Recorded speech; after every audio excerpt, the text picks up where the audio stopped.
నర్సంపేట్ గడ్డపైన తన ప్రస్తావాన్ని మొదలుపెట్టి మళ్ళీ కొన్ని సంవత్సరాల తరువాత అదే నర్సంపేట్ గడ్డపైన అడుగుపెట్టిన సహస్ర అవధాని పద్మశ్రీ గ్రహీత గరికపాటి నరసింహారావు గారికి మనందరం ఒక్కసారి లేచి చప్పట్లతో స్టేజ్ మీదకి ఆహ్వానిస్తామండి.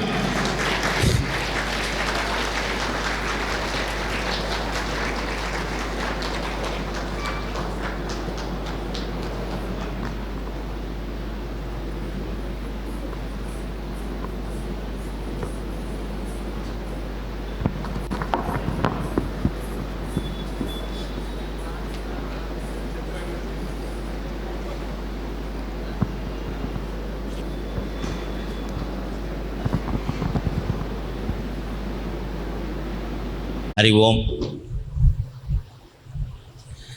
2026 సంవత్సరం జూన్ నెల 16వ తేదీ వరంగల్ జిల్లా నర్సంపేట పట్టణంలో శ్రీరామ్ దళ్వారి ఆధ్వర్యంలో జరుగుతున్న హిందూ శంఖారావంలో భాగంగా దేవాలయ రహస్యాలు అనేటువంటి ప్రసంగానికి మీకందరికీ హృదయపూర్వకంగా స్వాగతం పలుకుతున్నాం. వందే మాతర గీతం వెలువడి 150 ఏళ్ళైన సందర్భంగా కేంద్ర ప్రభుత్వం ఈ సంవత్సరాన్ని వందే మాతర సంవత్సరంగా ప్రకటించింది. దేశభక్తి ప్రపూరితమైన నిర్ణయాన్ని మనం గౌరవిస్తూ వందే మాతర నినాదంతో ఈ సభని ప్రారంభం చేస్తూ ఉన్నాం.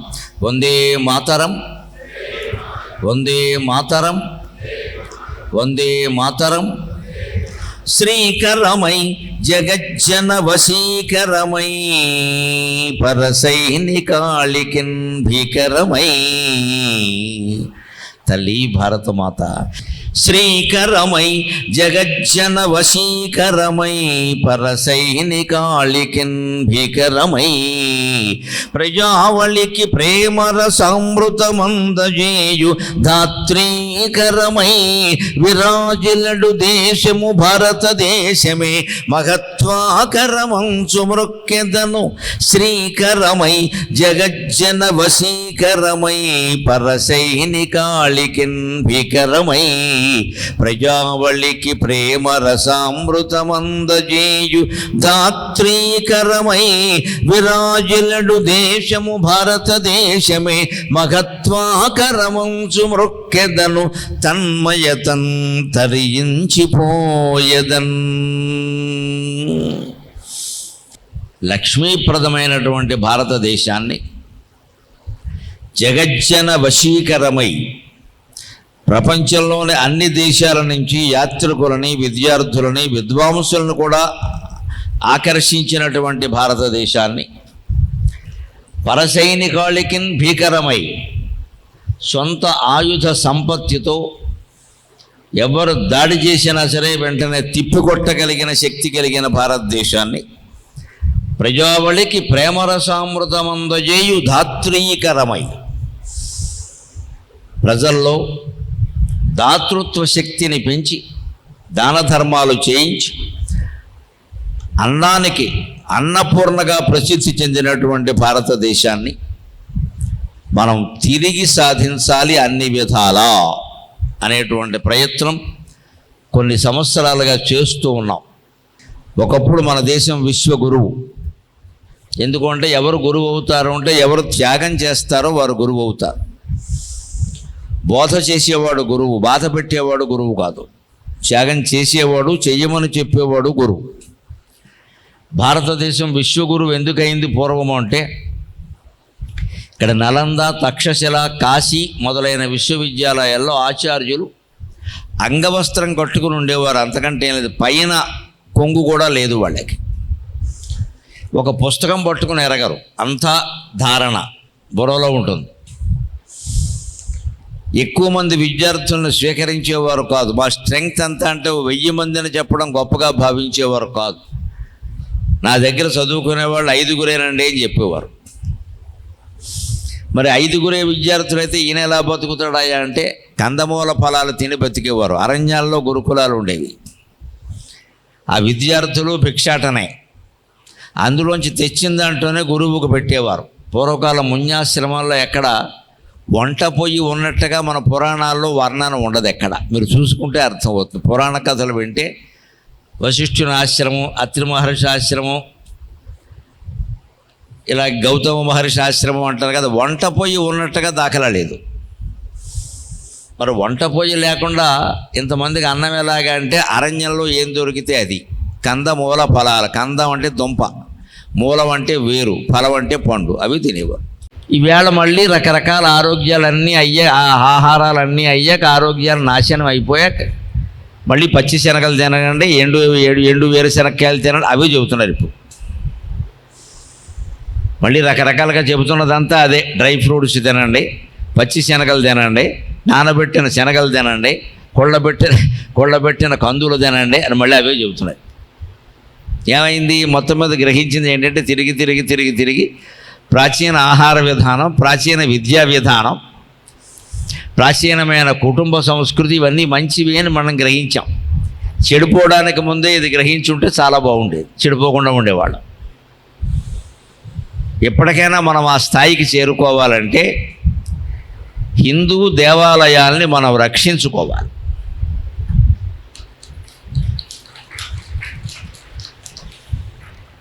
దేవత ఆరాధనని మనం విస్తృతంగా చెయ్యాలి.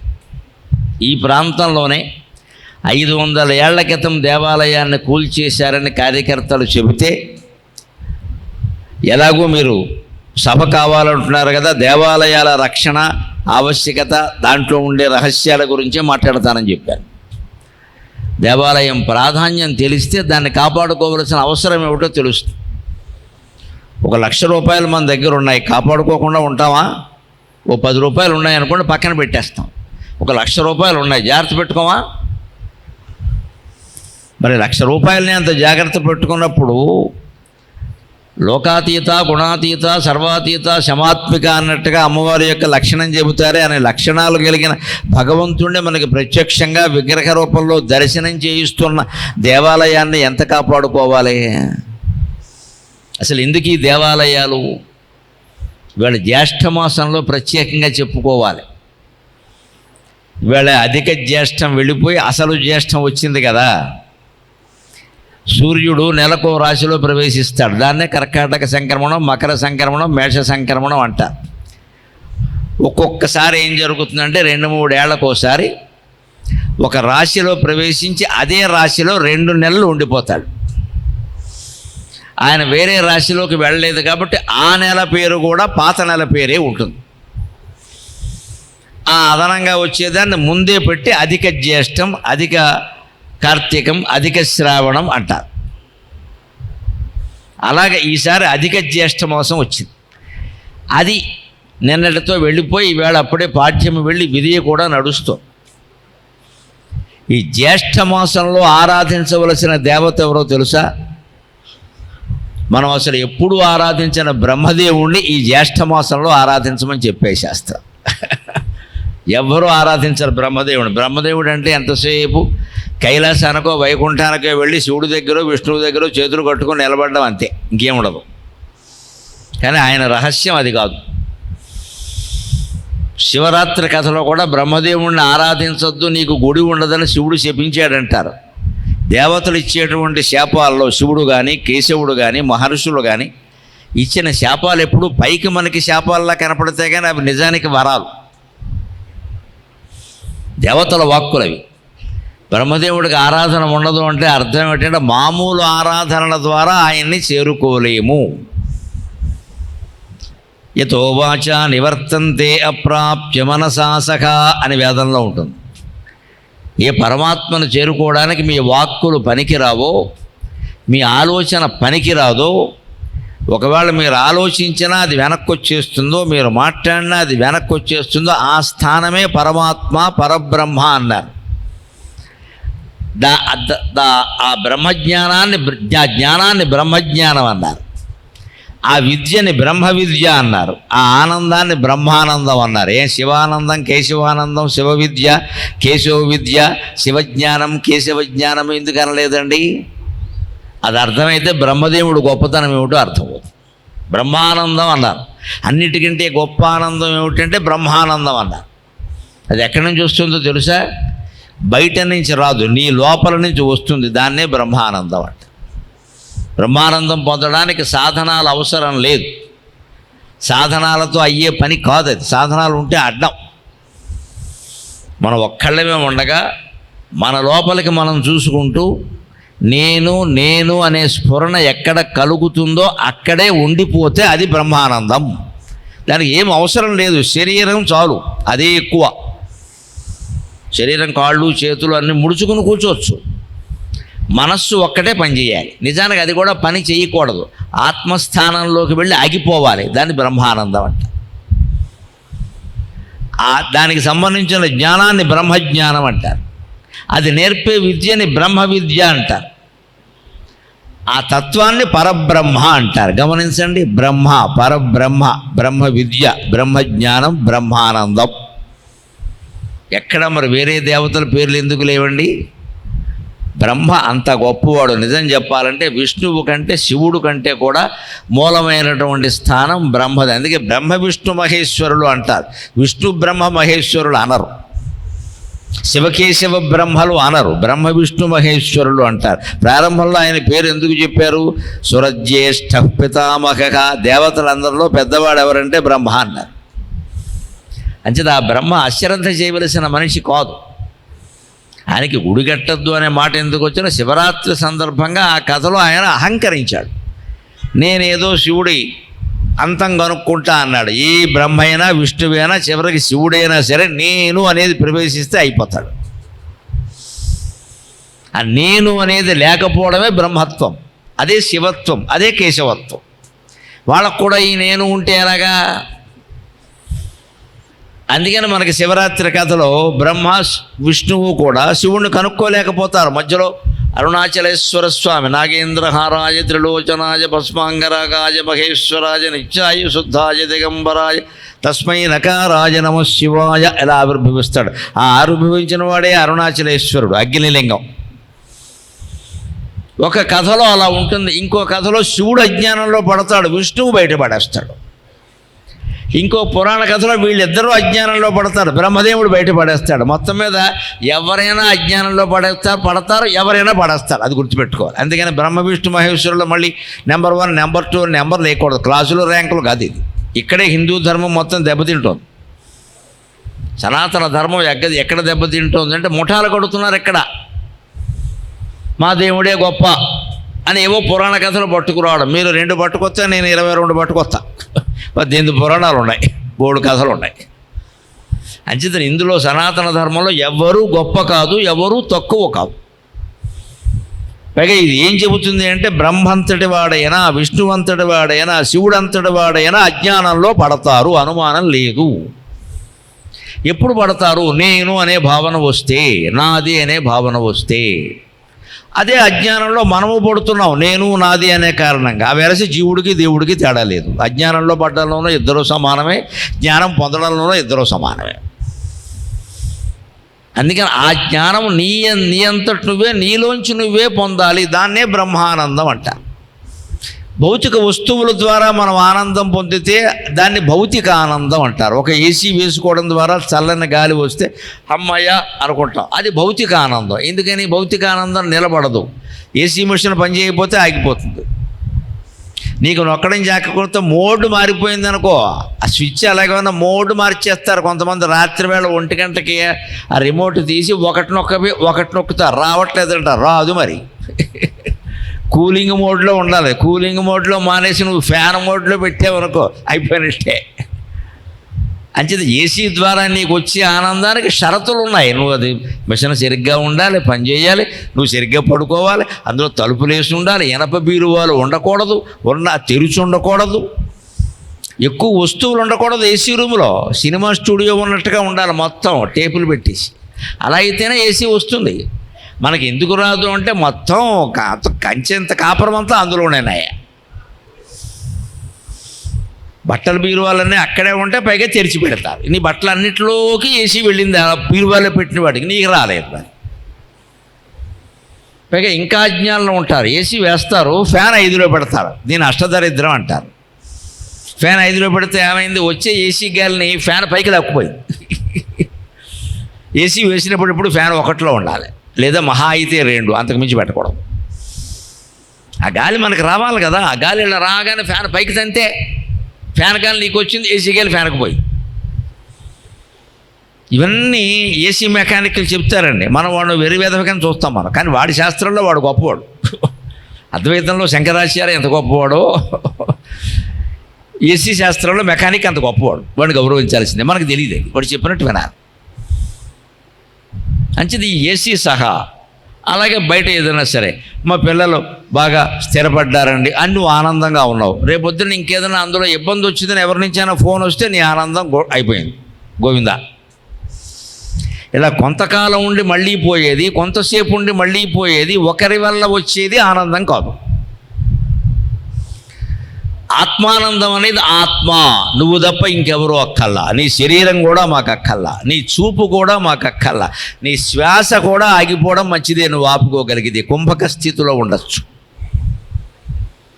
కేవలం మనస్సు ఒకటే, అది కూడా ఆగిపోవాలి. ఎక్కడ ఆగిపోవాలి? దాని మూలంలోకి వెళ్ళి ఆగిపోవాలి. అది ఆత్మానందం. అది మన శరీరంలోనే ఉందా మూలం. అందుకని బ్రహ్మని ఆరాధించమన్నారు. ఆయన 4 ముఖాలతో 4 వేదాలను సృష్టించడం ద్వారా, 4 దిక్కులకి ఈ జ్ఞానాన్ని వ్యాప్తి చేయడం ద్వారా ఏ రకంగా ధర్మాన్ని కాపాడచ్చు, మనిషి ఏ రకంగా ప్రశాంతంగా ఉండొచ్చు చెబుతాడు బ్రహ్మదేవుడు. ఈ జ్యేష్ఠ మాసంలో, నిజ జ్యేష్ఠ మాసంలోన మీరందరికీ ఒక ఉపాయం ఏమిటంటే, నేను శాస్త్రంలో చదివి చూస్తున్న బ్రహ్మదేవుడు బొమ్మ చెయ్యాలి. గోధుమ పిండితో చేయమన్నారు. గోధుమ పిండి, మట్టితో కాదు. బ్రహ్మదేవుడు బొమ్మ. వినాయకుడు బొమ్మ చేయలేదా? పెద్ద ఏనుగు తల, అలాగే 4 ముఖాలతో చేయండి, ఏముంది. బ్రహ్మదేవుడు బొమ్మ చేసి ఆయనకి ఆ గోధుమ పిండితో చేసిన పదార్థాన్ని నైవేద్యం పెట్టి, పరమాత్మ బ్రహ్మజ్ఞానాన్ని, బ్రహ్మ విద్యని, బ్రహ్మానందాన్ని, పరబ్రహ్మతత్వాన్ని నాకు బోధించవయ్యా అని ఈ 1 నెల రోజులు ఎవరైతే ప్రార్థిస్తారో వారు బ్రహ్మానందాన్ని పొందుతారు, సందేహం ఏమీ లేదు. అంచేతన బ్రహ్మారాధన చెయ్యొచ్చు, జ్యేష్ఠమాసంలో చెయ్యాలి. అధిక జ్యేష్టం కాదు, ప్రతి సంవత్సరం జ్యేష్ఠమాసం వస్తుందిగా, జ్యేష్ఠమాసంలో చెయ్యాలి.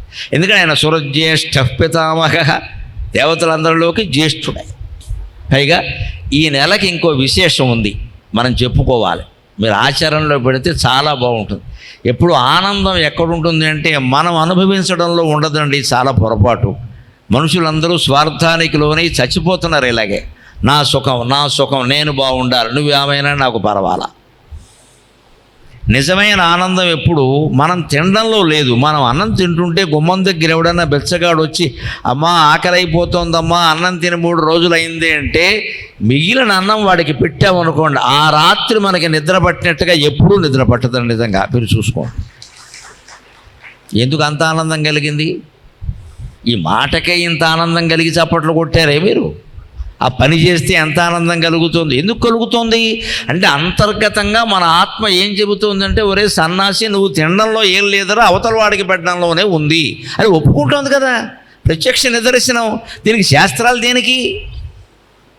దానం యొక్క ఫలితం ఏమిటండి? ఫలితాన్ని బట్టి దానం చేస్తావా? ఎంత స్వార్థం. ఫలితం లేకపోతే చెయ్యవా? అవతల వాడు ఆకలేసి వాడు ఏడుస్తుంటే ఫలితం ఏమిటండి? అర్థం లేకుండా. మనం ఈ ఫలితాల కోసం ఏం చేస్తూ ఉంటాం. చివరికి హిందూ మతం అంటే ఎలా తయారైందని, నేను యమునా పుష్కరాలకు వెళ్ళానండి, అక్కడ హరిద్వార్లో ఆవు తోక 3 సార్లు ఊపానండి, ఇక్కడ గుర్రం తోక ఊపు వెళ్ళి. అద్వైత సిద్ధాంతం కంటే, ఆత్మజ్ఞానం కంటే ఆవు తోక ఎక్కువైపోయింది ఇవాళ. ఆవు తోక పట్టుకుంటే పిల్లలు అడుగుతారు, పట్టుకోగలిగిన వాడు తోక పట్టుకోవడం చేత కాకపోతే ఆవు తోకే పట్టుకుంటాను ఇక్కడ. ఇవన్నీ పెట్టేశారు అంతే. ఇంకా మనకు ఆవుతోక ఎక్కువైపోయింది, హరిద్వారం ఎక్కువైపోయింది, పుష్కరాలు ఎక్కువైపోయినాయి. హిందూ మతం అంటే ఆవుతోక అంతే. దాన్ని పట్టుకుని ఊపుతాట. ఎందుకు ఊపడం? దానికి కూడా విసుగు. అది ఆవు కాబట్టి ఊరుకుంది. గాడిదైతే పెడిమంత అంతుంది, నువ్వు ఎవడో నన్ను ఊపడానికి. మనకి ఎంతసేపు పుణ్యాలు కావాలి, ఫలితాలు కావాలి, జ్ఞానం అక్కర్లేదు. పోనీ ఊపారు గోదానాలు చేశారు, ఒక 100 మందికి అదే గోవుని దానం చేస్తారు. మళ్ళీ సిగ్గు లేదు, ఎగ్గు లేదు. ఆశ్చర్యంగా ఉంటుందండి. మహాపాపం కదా. దానం చేసిన గోవును నువ్వెలా దానం చేస్తావయ్యా? ఎవరికో అప్పటికే 10 సార్లు ఇచ్చేసారు, 100 సార్లు ఇచ్చేసారు, దాన్నే మళ్ళీ దానం చేస్తాం. అంటే పైన చెయ్యి కింద చెయ్యి పెట్టేయడం, డబ్బులు కొట్టేయడం. నమశివాయ. ఇదే మతం మనకే. ఏంటంటే గోదానం చేస్తే అంత పుణ్యం ఎందుకు పెట్టారు? అంత పుణ్యం ఎప్పుడు వచ్చిందండి? గోదానం ఇప్పుడు కాదమ్మా, అజ్ఞానాల్లో పడకండి. గోవులు పోషించగలిగే వాళ్ళు ఎవరు లేరు ఇక్కడ. బ్రాహ్మణులు ఎవరు గోవులు తీస్తే మీరు తీసుకోవట్లేదు. వాళ్ళకి పాకుందా? పేడ ఎవడ తీస్తాడు? పాలెవడ పుసుకుతాడు? వాళ్ళు ఆవిడేమో బీటెక్ ఇంజనీరింగ్ చేస్తుంది, ఆ పురోహితుడు భార్య. ఆవిడ పాలు పెతకమంటే నాకేం సంబంధం ఉంటుంది? ఆవిడ పాల ప్యాకెట్లే. గోదానం ఎప్పుడంటే గోవు పూర్వకాలంలో, ద్వాపర యుగం కాదు కలియుగంలో కూడా నిన్న మొన్నటి వరకు కరెన్సీ నోట్లు ప్రవేశించే వరకు ఆవులే ధనం, గోధనం. ఒక 1000 ఆవులు ఇస్తే ఒక ఇల్లు ఇచ్చేవారు, బార్టర్ సిస్టమ్ అంటారు. ఒక 100 ఆవులు కట్నం కింద ఇచ్చేవారు. ఒక 10 ఆవులు ఇస్తే ఒక బంగారపు నగ ఇచ్చేవారు. అప్పుడు గోదానం. అప్పుడు గోదానం తీసుకున్న వాళ్ళందరూ ఆ గోవులను అమ్మేవాళ్ళు. అమ్మడం తప్పేం కాదండి, తీసుకుంటే అమ్మకూడదని ఏం లేదు, అది ధనం. అది మరి ఇంకో డబ్బు మనకి ఇచ్చారండి, జీతం తీసుకున్నాం, డబ్బు ఖర్చు పెట్టవా? డబ్బు దగ్గర పెట్టుకుంటే ఏమొస్తుంది? ఆ డబ్బుతో ఏమైనా కొనుక్కోవాలి కదా. మరి గోవులు ధనమైనప్పుడు గోవులతో ఏమైనా కొనుక్కోవాలి కదా. వాడికి బట్టలు కావాలనుకున్న పూర్వం శాలివాళ్ళు ఉంటారు కదా, వాళ్ళ దగ్గరికి వెళ్ళి 2 ఆవులు ఇచ్చేవాడు, ఈయనకో పంచకండవ ఇచ్చేవారు, అంతే. ఆ 2 ఆవులను మళ్ళీ ఆయన ఇంకొకరికి ఇచ్చి ఆయనకు కావాల్సిన 10 కేజీలు బియ్యం తెచ్చుకునేవాడు. ఈ సిస్టమ్ ఉన్నప్పుడు గోదానం గొప్పది. దయచేసి అర్థం చేసుకోండి, పిచ్చి నమ్మకాలు పెట్టుకోకండి.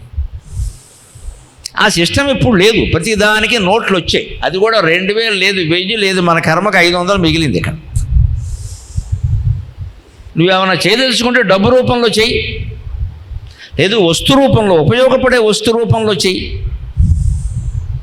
ఇవాళ దీపదానం చెయ్యాలి అంటే నేను మొహమాటం లేకుండా చెప్తున్నా. మీరు ప్రమిదలో దీపం పెట్టి పుచ్చుకోమంటే ఎవడు పుచ్చుకోవడమ్మా? నూనె వాడు పంచి మీద పడుతుంది సంత, ఎవడికి కావాలి? వాడి ఇంటి కరెంటు బిల్లు 1 నెల నువ్వు కట్టు, దాన్ని దీపదానం అంటారు. అది లెక్క. ఆ పురోహితుడి కరెంటు బిల్లు 1 నెల నువ్వు కట్టు. అయ్యా మీ ఇష్టం, వాడుకోండి హాయిగాను, నేను కట్టుకుంటాను. అది దీపదానం. అది మానేసేసి ప్రమిద దీపం పెట్టి దాని నిండా నూనె పోసేసి వెలిగించేస్తే ఆయనకి దానం పట్టుకుంటే ఆ నూనె పంచి మీద ఉలికింది, ఆ నిప్పు ఆయన కట్టుకుంది. ఇది పట్టుకుని వెళ్ళాలి. ఎలా పట్టుకెడతాడమ్మా? ఆలోచించండి. ప్రాక్టికాలిటీ ఉండదా? పిచ్చి మతాలు ఆలోచిస్తున్నారు. పిచ్చి మతమా? ప్రాక్టికాలిటీ లేదా? ఆ దీపం ఎలా పట్టుకుంటాడు ఆయన? కింద పడిపోదా? పూర్వం దీపదానం అప్పుడు ప్రమిదను ఎందుకు చెప్పారు? అప్పుడు అందరిళ్లలో ప్రమిదలే ఉండేవమ్మా. ఆలోచించరేంటి? అందరిళ్లలో ప్రమిదలే ఉండేవి. ఇప్పుడు శ్రావణ మాసంలో మీరు ఎవరికైనా ముత్తైదువుకి ఏమైనా పెడితే ఓ 30 ఏళ్ళ అమ్మాయిని పిలిచారు, మీరు చీర పెట్టండి అమ్మా. ఏం లేదు, కిందకి వెళ్ళగానే అవతల బారేస్తారు. వాళ్ళు డ్రెస్ వేసుకుంటారు, పంజాబీ డ్రెస్, ఒప్పుకుంటే అదే పెట్టు, లేకపోతే మానయ్యి. నువ్వు పట్టుచీర పెట్టావనుకో, అప్పుడు పొద్దున్నే వస్తాడు, పాత పట్టుచీరలకు అంటాం, వాడికి అమ్మేస్తుంది. అంతే. ఇక్కడ వాళ్ళు వేసుకునేది పెట్టాలి కదా. నా బోటికాడికి పంచే కండువ పెడితే పర్వాలేదు. అల్లుడు బీటెక్, వాడు సత్యనారాయణ వ్రతం పేటల మీద కూడా ప్యాంటు చొక్కా వేసుకుంటున్నాడు, వాడికి ప్యాంటు చొక్కాయే పెట్టాలి. నువ్వు పంచి పెడతానంటే వాడు కట్టడం. కాలం మారి పరిస్థితులు మారినప్పుడు మన మనస్తత్వాలు మారద్దా? ఇప్పటికీ దీపదానం అంటే ఒక 1000 ప్రమిదలు పట్టుకుని బయలుదేరితే ప్రమిదలు అమ్ముకునేవాడు బాగుపడవచ్చు, నీకేం కలిసి రాదు, వాడికి ఏం కలిసి రాదు. ఈ దీపాలన్నీ ఇక్కడే కొండెక్కిపోయి. నిజంగా పేదవాడికి నువ్వు దీపదానం చేయాలంటే ఆ పేదవాడి కరెంటు బిల్లు 1 నెల 2 నెలలు నువ్వు కట్టు, దాన్ని దీపదానం అంటారు. ఖచ్చితంగా నేను కడతానయ్యా అని చెప్పు.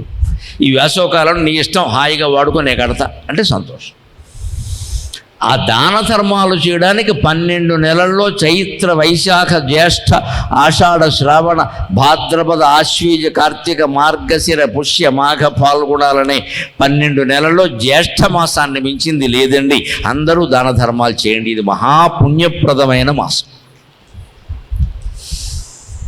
దాన్ని భారతంలో అశ్వమేధ పర్వంలో చెబుతున్నారు ప్రత్యేకంగా. ఎంత దానం చేయాలి అంటే సహస్రశక్తిర్దద్యాత్ శతం, సహస్రశక్తి శతం దద్యాత్, శతశక్తిర్దశాపి చ. సహస్రశక్తి శతం దద్యాత్, శతశక్తిర్దశాపి చ. దద్యాదపశ్చయశక్త్యా, దద్యాదపశ్చయశక్త్యా, సర్వే తుల్యఫలా స్మృతాః సహస్రశక్తిర్శతం దద్యాత్. 1000 రూపాయలు నీ దగ్గర ఉంటే 100 రూపాయలు దానివి, 10వ వంతు. శతశక్తిర్ దశాపిచ. 100 రూపాయలు నీ దగ్గర ఉంటే 10 రూపాయలు దానివి. లేవండి నా దగ్గర డబ్బే లేదంటావా, దద్యాద్ అపశ్చ. 1 గ్లాసులు మంచినీళ్ళు ఇవ్వలేవా, దానికి డబ్బులు కావాలా? పట్టిన అన్నం పెట్టలేవా, నువ్వు తినేదాంట్లోంచే పెట్టలేవా, దానికి డబ్బులు కావాలా? దద్యాద్ అపశ్చయ శక్త్య. కనీసం నీళ్ళైనా దానం ఇయ్యలేవా? చేస్తే 1000 నుండి 100 ఇచ్చిన వాడికి, 100 నుండి 10 ఇచ్చిన వాడికి, ఒట్టి చెంబు నీళ్లు దానం ఇచ్చిన వాడికి సర్వే తుల్యఫలా స్మృతాః, అందరికీ సమానమైన ఫలితం వస్తుంది అన్నాడు. దానికి ఉదాహరణ మీకు రామాయణం. హనుమంతుడు రామచంద్రమూర్తికి ఎంత ఉపకారం చేశాడండి. మామూలుది అది సాహసం. మరోడైతే మునిగిపోతాడు సముద్రంలో. సముద్రం దాటాడు, లంకిణిని చంపాడు, రాక్షసులను సంహరించాడు, సీతాదేవిని చూశాడు, ఈయన ఇచ్చిన ఉంగరం ఆవిడకి ఇచ్చాడు, ఆవిడకి ఇచ్చిన చూడామణి తీసుకున్నాడు, వాళ్ళతో యుద్ధం చేశాడు, రావణాసుడు దగ్గరికి వెళ్ళాడు, వాడి గుండెల్లో సింహస్వప్నంలో నిలబడ్డాడు, మళ్ళీ తిరిగి వచ్చాడు. మామూలు ఉపకారమా ఇది?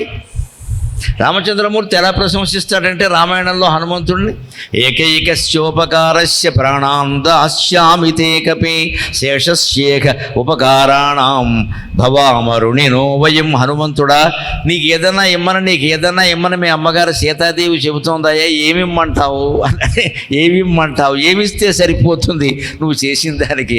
సముద్రం దాటిన దానికి ఇమ్మంటావా? లంకిణిని చంపిన దానికి ఇమ్మంటావా? అశోకవనం కూల్చిన దానికి ఇమ్మంటావా? సీతాదేవిని ఓదార్చిన దానికి ఇమ్మంటావా? నా భార్యకి నేను గుర్తుగా వాళ్ళ నాన్నగారు నాకు పెట్టిన ఉంగరం ఇస్తే జాగ్రత్తగా తీసుకెళ్ళి ఆవిడకి ఇచ్చినందుకు ఏమన్నా ఇమ్మంటావా? దేనికి ఇవ్వాలయ్యా? ఏకైకస్యోపకారాంచ ప్రాణాం దాస్యామి తే కపి.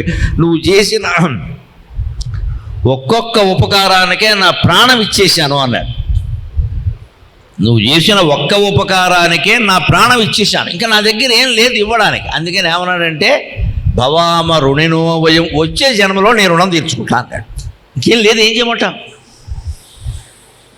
అని. ఏం చేయలేక ఏం చేశారంటే రామచంద్రమూర్తి ఇలా నిలబడి హనుమా రావయ్యా అన్నాడు. నిండా మనసారా కౌగులించుకున్నాడు, ఆలింగనం చేసుకున్నాడు.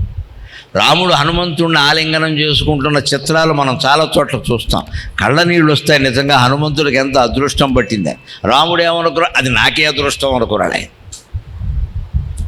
ఈ సమాన ఫలం అంటే చూడండి, అంత ఉపకారం చేసిన హనుమంతుడికి, చిన్న ఉపకారం చేసిన ఉడతకి రామచంద్రుడు ఒకే ఫలితం ఇచ్చాడు. ఉడత అదో పిడత, అది ఎంత ఉంది, అది దాని ఒళ్ళెంత, అది సముద్రంలో మునిగింది, దానికి అంటుకునే నీళ్ళెంత, అది ఇసుకలో దొల్లింది, దానికి అంటుకునే ఇసుక ఎంత, ఈ దొల్లిన ఇసుకతో వెళ్ళి వంతెన మీద దొల్లితే అక్కడ రాలే ఇసుక ఎంత, 4 రేణువులు.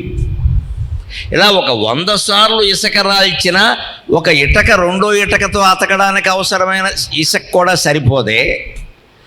దానికి కూడా రామచంద్రమూర్తి హనుమంతుడికి ఇచ్చిన బహుమానం ఇచ్చి. ఎందుకని? కౌగులించుకున్నాడు. హనుమంతుడిని ఇలా కౌగులించుకున్నాడు, ఉడతని ఇలా కౌగులించుకున్నాడు. మరి ఉడత ఎంత ఉందో, ఇంత ఉడతని ఇలా కౌగులించుకుంటే మధ్యలోంచి కింద పడిపోతుంది. ఉడతను కౌగులించుకునే విధానం అది కాదు కదా. మనం ఒక అబ్బాయినో అమ్మాయినో తల మీద చెయ్యేసి నిమరాలి అంటే దగ్గరికి పిలిచి ఇక్కడ కూర్చోబెట్టుకుని ఇలా అంటాం. ఓ చిన్న పావురాన్ని నిమరాలి అంటే నువ్వు ఇలా అంటే పీక నొక్కినట్టు అవుతుంది దానికి. దాన్ని నిమిరే విధానం వేరు, ఓ కుక్క పిల్లని నిమిరే విధానం వేరు, అంతే కదా. ఓ అబ్బాయిని అయితే ఒళ్ళో కూర్చోబెట్టుకుని నిమరుతాం, కుక్క పిల్లని ఒళ్ళో కూర్చోబెట్టుకుని నిమరకూడదు, దరిద్రం అంటారు దాన్ని. కుక్కల్ని ఇళ్లలో పెట్టుకుని పెంచుకుంటారు. మన సంస్కృతి ఎందుకు నాశనం అవుతుందంటే, గోవులేమో పెంట కుప్పల మీద తిరుగుతున్నాయి, కుక్కలేమో పక్కల్లో పడుకుంటున్నాయి. నమశివాయ. అందుకే నాశనం అవుతుంది. గోవులు పెంట కుప్పల మీద తిరుగుతున్నాయి, కుక్కలు పక్కల్లో ఉన్నాయి ఇక్కడ. అంటే నీకు నీ ఇంటి రక్షణ, నీ రక్షణ ముఖ్యం. గోవులు ఏమైపోయినా పర్వాలా. మళ్ళీ గోపూజ చేస్తావు, గోదానం అంటావు, దానికి తిండి పెట్టవు. పెంట కుప్పల మీద గోవు తిరుగుతుందంటే మనకి శాపం కాదంటే, పెంట కుప్పల మీద కుక్కలు తిరుగుతాయి మామూలే, దానికి ఎవడు పెట్టక్కల, అది దాని బతుకేది. నువ్వు పిలిచి పరవాన్నం పెట్టినా కుక్క తిందాం, దానికి పెంట కుప్పే, దాని కానీ అది దొరికేలా చెయ్యి చాలు. అంటే మనం లేనిపోని అనవసరపు జంతువులు గౌరవిస్తున్నాం, అవసరమైన జంతువులు తోసేస్తున్నాం, మళ్ళీ దానం అంటాం, పూజ అంటాం, తోక ఊపుతాం. మనమే ఎక్కడ దీనికది అంటే ఈసరి దేన్ని గౌరవించే విధానం ఎలాగో తెలియదు. తల్లిదండ్రులు గౌరవించడం అంటే ముందు అన్నం పెట్టాలి, ఆదరించాలి, దగ్గర కూర్చోవాలి, మాట్లాడాలి, రోజు 1 గంట సేపు మాట్లాడాలి. అంతేగాని అమ్మ కాళ్ళు ఇలా చాపు, నేను మళ్ళీ ఆఫీస్కి వెళ్ళిపోవాలి, చాపమని చెప్పానా అని బలవంతంగా అమ్మ కాళ్ళు లాగేసుకుని, నాన్నగారి కాళ్ళు లాగేసుకుని 2 చెంబు నీళ్లు దాని మీద పోసేసి జల్లు వేసుకుని పారిపోవడం కాదు. దీని సేవ అనరు, శిక్ష అంటారు. ఈ కాళ్ళు కడగమని ఎవడు చెప్పాడు నీకు అన్నం పెట్టమనేసి? వీడు సమయానికి ఇంటికి రాడు, పైగా తాగేసి వస్తాడు అమ్మా నాన్న దగ్గరికి. అమ్మా నాన్నకి మాత్రం దండం పెడతాడు. అమ్మా నాన్నకి నిజంగా దండం పెడితే ముందు తాగుడు మానే మా అంటాం. ఏది గౌరవం అంటే వాళ్ళ మాటను గౌరవించాలి, వాళ్ళ వంశాన్ని గౌరవించాలి, వాళ్ళకి లోకంలో గౌరవం కలిగేలా చేయాలి. కానీ ఇదేమిటండి, ఇదేం గౌరవం? కృత్రిమమైన గౌరవం. గోవుల పట్ల అంతే, మనుషుల పట్ల అంతే. అందుకని హనుమంతుడిని ఉడతని సమానంగా ప్రేమించాడు రామోజీ. ఆయన్నే కౌగులించుకున్నాడు, దీన్ని ఉడతను కౌగులించుకోవాలంటే ఏం చేయాలి? ఈ చేతిలో పెట్టుకున్నాడు, ఈ చేతి మీద ఇలా పెట్టాడు, ఇలా అన్నాడు. అందుకే ఉడత శరీరం మీద ఉండే 3 గీతలు రాముడు గీతలే అంటారు. ఇప్పటికి సర్వే తుల్య ఫలాస్మృతాక. ఇది జ్యేష్ఠమాసం. ఇది ఇలా ఉండగా దేవాలయాలు మనం ఎందుకు కాపాడుకోవాలంటే, ఈ ప్రాంతంలోనే 500 ఏళ్ల క్రితం దేవాలయం కూల్చేశారని నాకు కార్యకర్తలు ప్రత్యేకంగా చెప్పారు. ఎంత అవమానకరమైన విషయం ఇది. ఎక్కడో కాకతీయుల కాలం నాటి ఆలయం అది. మన ఆలయాలు అన్నింటిని మనం కాపాడుకోవాలి. ముఖ్యంగా రామప్ప ఆలయంలో శిల్పకళకి వేళ ప్రపంచవ్యాప్తమైన గుర్తింపు లభించింది. యునెస్కో వారి గుర్తింపు లభించింది. ప్రపంచపు వింతల్లో, ప్రపంచ అద్భుతాల్లో, పర్యాటక ప్రదేశాల్లో దాన్ని ఒకటిగా పేర్కొన్నారు. ప్రపంచం అంతా పేర్కొనడం కూడా ఒక 100-200 ఉంటాయి, ఎక్కువ ఉండవు. అందులో మన తెలంగాణ రాష్ట్రానికి చెందిన రామప్ప దేవాలయం ఉంది. అవేమన్నా సామాన్యమైనవా? ఒక్కొక్క దేవాలయంలో గోడల మీద ఉండే శిల్పాలు చూస్తే మీకు బయాలజీ ఉంటుంది, అందులో జీవశాస్త్రం ఉంటుందండి. ఏకాదశ రుద్రులు అంటారు. రుద్రులు 11 మంది ఉన్నారట. అందులో 3 పేర్లు ఏమిటో తెలుసా? అజైకపాద్ అకిర్బుద్ధ్రియో అంటారు. అజ, ఏకపాత్, అకిర్బుద్ధ్రియక. ఈ 3 ఏకాదశ రుద్రుల్లో 3. మన దేశంలో ఒక చోట ఏకపాదాలయం ఉంది. ఒరిస్సా రాష్ట్రంలో హీరాపూర్లో ఒక ఆలయం మీద ఒక దేవత ఒంటి కాలుతో ఉంటుంది. అదేదో కాలు ఎవరో విరగొట్టడం ఏం లేదు, అసలు నిర్మాణమే అంత ఒంటికాలే. అది చేప కాదు, ఏమీ కాదు, మనిషే, ఆడమనిషే. కాలు ఒకటే ఉంటుంది, మిగిలిన చేతులు అవయవాలన్నీ ఉంటాయి. ఏకపాత్, అక్కడ ఏకపాత్ అని రాసి ఉంటుంది. అజ, ఏకపాత్, అకిర్బుద్ధ్రియక. అజ అంటే బయాలజీ ప్రకారం అజుడు అంటే బ్రహ్మ అని చెబుతారు. నా జాయతే ఇత్యజ అంటారు. శాస్త్రం ప్రకారం అజ అంటే అర్థం కాదు, ఇలా నూగుగా ఉన్నటువంటిది, నూలు పోగులా ఉన్నది చుట్టుకుని కణంగా మారడానికి ముందు ఉండే దశని అజ అంటారు. అజ అంటే ఇంకా పుట్టలేదు, ఇంకా కణంగా తయారవ్వలేదు. ఏకపాత్, ఏకకణ జీవి అయింది. సైన్స్ చదువుకున్న విద్యార్థులకు తెలుస్తుంది. ముందు ఏకకణ జీవులు ఉంటాయి, తర్వాత ద్వికణ జీవులు బయలుదేరతాయి, తర్వాత బహుగణ జీవులు బయలుదేరుతాయి. ఆ ఏకకణ జీవినే మన వాళ్ళు ఏకపాత్ అన్నారు, ఒకటే పాదం. అందుకే ఒరిస్సాలో ఉండే హీరాపూర్లో దేవాలయం గోడల మీద ఏకపాత్ జీవి యొక్క గుర్తు ఉంది. ఇవి మన దేవాలయాలు. వీటి మీద బయాలజీ ఉంది, చరిత్ర ఉంది, అనేక రకాల శాస్త్రాలు ఉన్నాయి శిల్పాల రూపంలో. మీరు అరసవెల్లి సూర్యనారాయణ స్వామి ఆలయానికి వెళితే అక్కడ గర్భగుడికి ముఖద్వారంలో ఆలయాలు ఉంటాయి. 3 అంతస్తులు 4 అంతస్తుల్లో ఉంటాయి. ఆ అంతస్తుల మధ్యలోంచి వచ్చే సూర్యకాంతి సరిగ్గా మాఘశుద్ధ సప్తమి నాడు, అంటే రథసప్తమి నాడు అన్నింటినీ దాటుకుని వచ్చి సూర్యనారాయణమూర్తి పాదాల మీద పడుతుంది ఖచ్చితంగా. అరసవెల్లి ప్రత్యక్ష నిదర్శనం శ్రీకాకుళం దగ్గర. మరి ఇంజనీరింగ్ టెక్నిక్ గురించి మనకి వాళ్ళు చెప్పేది ఏంటంటే, బోర్డు చదువులు వాళ్ళు. అరసవెల్లి దేవాలయం ఎప్పటిది? మన ఇంజనీరింగ్ టెక్నిక్ మన తాపీ మేస్త్రికి తెలుసు. నిజానికి తాపీ మేస్త్రికి తెలుసున్నంతగా బీటెక్ వాడికి తెలియట్లేదు ఇవాళ. అందుకే ముఖ్యమంత్రి కూడా ఏమన్నాడో ఒళ్ళుమండే అన్నాడు ఆయన. తాపీ మేస్త్రి బీటెక్ వాడేమో 15,000కి దొరుకుతున్నాడు, తాపీ మేస్త్రి 60,000 ఇస్తే కానీ దొరకట్లేదు అన్నాడు. తాపీ మేస్త్రికి డిమాండ్ ఎక్కువ, ఎందుకంటే ఆయన సహజమైన విద్య నేర్చుకున్నాడు. ఆయన తండ్రి నుంచి వచ్చింది అది. మా నాన్న అదే మా తాత అదే అని నేర్చుకున్నాడు చాలా శ్రద్ధగా ప్రేమగా. బీటెక్ విద్యార్థి ఏం చేస్తున్నాడు? ఇది చదువుకుంటే మంచి జాబ్ వస్తుంది, మంచి జాబ్ వస్తే మంచి జీతం వస్తుంది, మంచి జీతం వస్తే మంచి పెళ్ళాన్ని దొరుకుతుంది, మంచి పెళ్ళాన్ని దొరికితే రోజు దెబ్బలాడుకోవచ్చు అనుకున్నాడు. అయితే ఇది ఆశలు ఎక్కడ? ఇందుకోసం చదువుతావా? మంచి పెళ్ళాం కోసం, దెబ్బలాడడం కోసం? చదువు మీద నీకేం ఆసక్తి లేదు. నేను ఇంజనీరింగ్ నేర్చుకుని అపూర్వమైన భవనం కడతాను డిజైన్లో అన్నవాడు ఎవడైనా ఉన్నాడా? లేడే. మరి ఎందుకు ఇంక చదువులు? అందుకే మన దేవాలయ వ్యవస్థలో ఇంజనీరింగ్ ఉంది. వాస్తు అంటే ఇంజనీరింగే, దాన్ని పిచ్చి నమ్మకం చేయకూడదు. అందుకే ఆ దేవాలయంలో పరమరహస్యం ఏమిటో శంకరాచార్య చెబుతారు ఒకసారి. ఆ దేవాలయం ఏమిటంటే నీ దేహంలో ఉండే దేవుణ్ణి చూడడానికి దేవాలయంలో ఉండే శివుణ్ణి చూడడం ఒక శిక్షణా కేంద్రం, ఒక అభ్యాసం అని చెప్పారు. ఖచ్చితంగా దేవాలయానికి ఎందుకు వెళ్ళాలి, దేవాలయాన్ని ఎందుకు కాపాడుకోవాలంటే దేవాలయ నిర్మాణం మన దేహ నిర్మాణమే. దేహో దేవాలయ ప్రోక్త జీవో దేవ సనాతన చదేదజ్ఞాన నిర్మాల్యం శోకం భావేన పూజేత్. దేహో దేవాలయ ప్రోక్త, దేహమే దేవాలయం. జీవో దేవ సనాతనక, మరి దేవాలయంలో గర్భగుడిలో దేవుడు ఉన్నాడంటే దేహంలో ఎవడున్నాడు? నువ్వు ఉన్నావు కదా, ఆ నువ్వెవరో కనుక్కో. జీవో దేవ సనాతనక, నేను అనేది ఎక్కడ వస్తుందో కనుక్కో, అది జీవో దేవ సనాతనక. మరి నేనే దేవుణ్ణి అయితే నాకు ఎందుకు కనపడడం లేదండి? శంకరాచార్య చాలా చక్కని సమాధానం చెప్పారు. అందుకే ఆయన్ని జగద్గురువు అంటారు. ఎటువంటి ప్రశ్నకైనా సరే విద్యార్థికి అర్థమయ్యేంత సులభంగా చెప్పగలిగిన వాడే జగద్గురు. ఆయన చాలా సులభంగా చెప్పారు. అవునయ్యా, నీ దేహంలో ఉన్న దేవుడు నీకు కనపడడం లేదు అంటున్నావు కదా, ఓ పని చేయి, గుళ్ళో దేవుడు మాత్రం నీకు కనపడుతున్నాడా అన్నాడు ఆయన. కనపడుతున్నాడు కదా? లేదు. శివాలయానికి వెళ్ళండి, లక్షపుత్రి పూజ అయిన మర్నాడు వెళ్ళండి, మామూలు రోజుల్లో కాదు. 1,00,000 ఆకులు, 1,00,000 పువ్వులు, చాలా గందరగోళం చేసేస్తారు కదా మొత్తం. ఒక్కోసారి భక్తులు దర్శించుకోవాలని అవి ఏమీ తీయరు, అలాగే ఉంచుతారు. అప్పుడు వెళ్ళండి. మర్నాడు పొద్దున వెళ్ళండి. పొద్దున్న కూడా ఇంకా అలాగే ఉంచారు. ఎందుకంటే పూజారాయన రావాలి, మరి స్నానం చేయాలిగా. ఏదో 9 వరకు అవి అలా ఉంటాయి, ఉండని కాసేపు ఉన్నాక తీద్దాం. ఈలోపు భక్తులు ఎవరైనా రోజు 6కే వెళ్ళి అలవాటు ఉన్న కూడా లక్షపత్రి పూజ మర్నాడు 6:30కే గుళ్ళోకి వెళ్ళడానికి వాడి శివుడు కనపడ్డావు. ఎందుకు కనపడలా? నిర్మాల్యం అడ్డంగా ఉంది. శంకరాచార్య ఎంత గొప్పగా చెబుతున్నారో చూడండి. నిర్మాల్యం అడ్డంగా ఉండడం వల్ల శివలింగం కనపడ్డంలా. నిర్మాల్యం అంటే నిన్నటి పూజా ద్రవ్యాలు, అంతేగా. ఆకులు పువ్వులు నిన్నటివేగా. దాన్ని దేవుడు పూజకు వాడిన పువ్వుల్ని మామూలు పువ్వులు అనడానికి నిర్మాల్యం అంటారు. దాన్ని నిర్మాల్యం అంటారు. అందుకని నిర్మాల్యం అడ్డంగా ఉంటే శివుడు కనపడ్డ కదా. నిర్మాల్యం అంటే నిన్నటి పూజా ద్రవ్యాలు కదా. మిత్రమా, నీ గుండెల్లో ఉన్న శివుడు కూడా నీకు ఎందుకు కనపడడం లేదంటే నిన్నటి జ్ఞాపకాలన్నీ అలాగే ఉన్నాయి, అందుకే కనపడడం లేదు. మన గుండెల్లో ఉన్న ఆత్మ మనకు కనపడాలి, మన శివుడు మనకు దర్శనమియ్యాలి.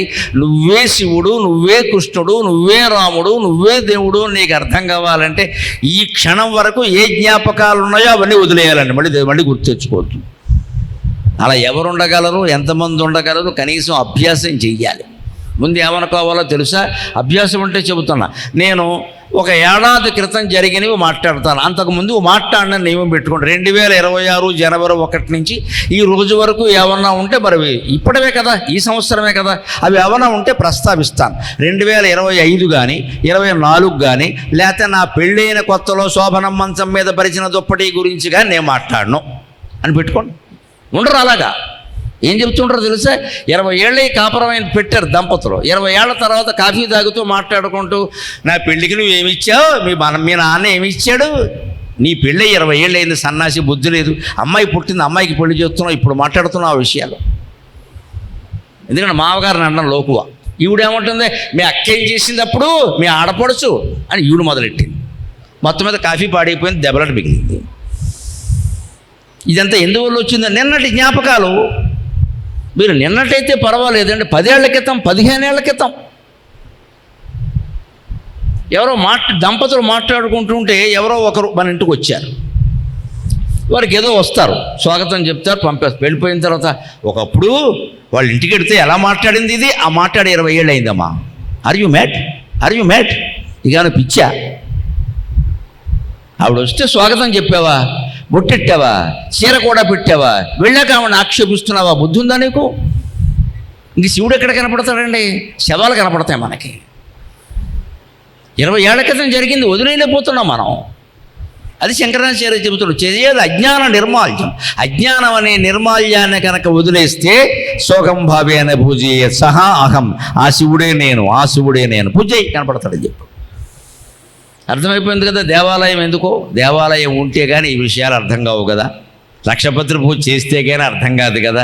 ఆ నిర్మాల్యం తీయకుండా ఉంటే కానీ తెలియదు కదా.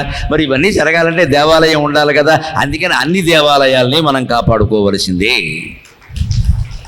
అన్ని ఉత్సవాలు జరపాల్సిందే. కాకపోతే ఆ ఉత్సవం ఎందుకు జరుపుతున్నారో దాని తత్వం ఏమిటో తెలుసుకోవాలి. కానీ ఓ పువ్వు ఆకు నెత్తి మీద పెట్టుకుని వెళ్ళిపోవడం కాదు ఇక్కడ. అక్కడి నుంచి నాకు పచ్చాకు వచ్చింది, నాకు పండాకు వచ్చింది, నాకు పాదాల దగ్గర ఆకు వచ్చింది, నాకు మూతి మీద ఆకు వచ్చింది, ముక్కు మీద ఎక్కడ ఆకు వచ్చినా ఒకటే. ఇదంతా గొడవ ఇక్కడ. నాకు పెద్ద ఆకు వచ్చింది, మొట్టమొదటి ఆకు నాకే వచ్చి, ఇదంతా అహంకారం అంటారు దీన్ని. అందుకే నీకు దేవుడు కనపడ్డా అహంకారం. మొట్టమొదటి రాకు, చిట్టశివరాకు ఈయన ఉండవు, ఆఖరి నాకు ఆకే. మనం ఈ లెక్కలేసుకుంటాం ఇవన్నీ కూడా. తిరుపతిలో తెల్లారగానే 3ంటికి నేనే చూశా. నువ్వు చూసావు వెర్రి వెధవా, నిన్ను వెంకటేశ్వర స్వామి చూడలా, అది ఖాయం. మనం 1,000,000 మంది వెళ్ళి ఆయన్ని చూసినా ఏమీ ఉపయోగం ఉండదండి. ఆయన చూపు ఎవరి మీద పడుతుందో వాళ్ళు అదృష్టవంతులు, అంతే లెక్క. ఆయన ఎవరిని చూస్తాడంటే ఎవడో పాపం 10 ఏళ్ల క్రితం మొక్కుకుని రాలేక వైకుంఠం క్యూ కాంప్లెక్స్లో ఎక్కడో రోడ్డు మీద అలిపిరికి 6 మైళ్ళ దూరంలో ఉండిపోతాడు. కాళ్ళు కూడా లేక సరిగ్గా లేనివాడు. ఆ స్వామివారి చూపు వాడి మీద ఉంటుంది. వాడు రావాలి, వాడి కోసం నేను కూర్చున్నాను ఇక్కడ. వాడిని రానివ్వట్లేదు ఈ ధనవంతులందరూ, ఈ విఐపీలందరూ చంపేస్తున్నారు నన్ను పట్టుకుని ఇక్కడ. వాడిని రానివ్వట్లేదు. వాడు 10 ఏళ్ల క్రితం మొక్కుకున్నాడు, డబ్బులు లేకపోతే ఎవరి దగ్గర అప్పు చేసి ఇచ్చాడు, రాలేకపోతున్నాడు. వాడికి సర్వదర్శనానికి 36 గంటలు పడుతుంది. ఈ వెధవలందరూ డబ్బులు ఎట్టి అడ్డగోలు టికెట్లన్నీ కొని 3 గంటల్లో దర్శనం చేసుకుని పోతున్నారు ఇక్కడ అని మనల్ని శపిస్తాడు. పేదవాళ్ళని ప్రేమిస్తాడు భగవంతుడు ఖచ్చితంగా, మొహమాటం లేదు ఇక్కడ. విఐపీల పేరు మీద మనం అస్తమానం తిరుపతి ఎడుతున్నామంటే దేశద్రోహం చేస్తున్నాం నా దృష్టిలో. దేశద్రోహం. దేశం అంటే పేదవాళ్ళే, దేశం అంటే మట్టి కాదు, దేశం అంటే మనుషులు. అస్తమానం రాజకీయ పదవి ఒకటి రాగానే వెళ్ళిపోవడమే. ఇంకా లేదా ఖాళీగా ఉండి ఎడుతున్నారు ఈ మధ్యన. ఖాళీగా ఉంటే గోదావరి గట్టికెళ్ళి కూర్చో. తిరుపతి ఎందుకు నీకు? అక్కడ జనాభా పెరిగిపోతున్నారు. పాపం నిజంగా ఆశపడి దర్శనం ఉన్న వాళ్ళకి దొరకట్లా. అంటే మొత్తం మతం వ్యవస్థను ఏం చేసామో మళ్ళీ అహంకారపూరితం చేసేసాను దాన్ని. నీ ఇంట్లో ఉండి నువ్వెవరని ప్రశ్నించుకోవయ్యా. నీ గుండెల్లో ఉండే దేవుడు నీకే కనపడతాడు అని సమస్త శాస్త్రాలు చెబుతుంటే నేను శ్రీశైలం ఎడతా, తిరుపతి ఎడతా, దేనికి పని లేక. అది మనం తెలుసుకోవాలి. ఇక్కడి నుంచి ప్రహరీ గోడ ఉంటుందండి దేవాలయానికి. ఎందుకు? 3 ప్రహరీలు కూడా ఉంటాయి ఒక్కో దేవాలయానికి.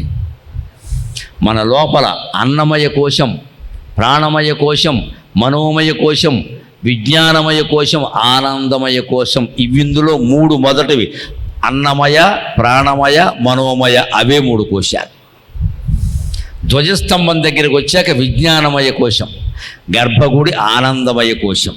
అందుకే తిరుపతిలో వెంకటేశ్వర స్వామి ఉండేటువంటి గర్భగుడిని ఆనంద నిలయం అంటారు. గమనించి దాని ఉద్దేశం అది. ఊరికే ఏదో దొరికిన పేరు పెట్టలేదు అక్కడ. నీ శరీరంలో ఉండే ఆనందమయ కోశమే ఇక్కడ గర్భగుడి రూపంలో ఉంది. ఇక్కడికి వస్తే ఆనందం తప్ప ఇంకేం ఉండదు. అనవసరపు మాటలు మాట్లాడద్దు. కేవలం దర్శనం, వెలుపు, అంతే. ఒక ప్రాకారం దాటాం అంటే మనం ఈ శరీరాన్ని, అన్నమయ కోశం అంటే శరీరం, దాని నుంచి లోపలికి వెళ్ళాలి. 2వ ప్రకారం దాటాం, ప్రాణమయ కోశంలోకి వెళ్ళాలి. ప్రాణమయ కోశం అంటే శ్వాస మీద దృష్టి పెట్టు. పైకి ఎడుతుంటే కిందకు వస్తుంటే ఆగినప్పుడు శ్వాసని గమనించు, మనస్సు ఆగిపోతుంది. శ్వాస మీద దృష్టి పెడితే మనస్సు ఆగిపోతుంది. అది ప్రాణమయ కోశం. ఆ పైన మనోమయ కోశం. అప్పుడు శ్వాసకి మూలం మనస్సులోకి వెళ్ళు. మనస్సును మనస్సుతో చూడు.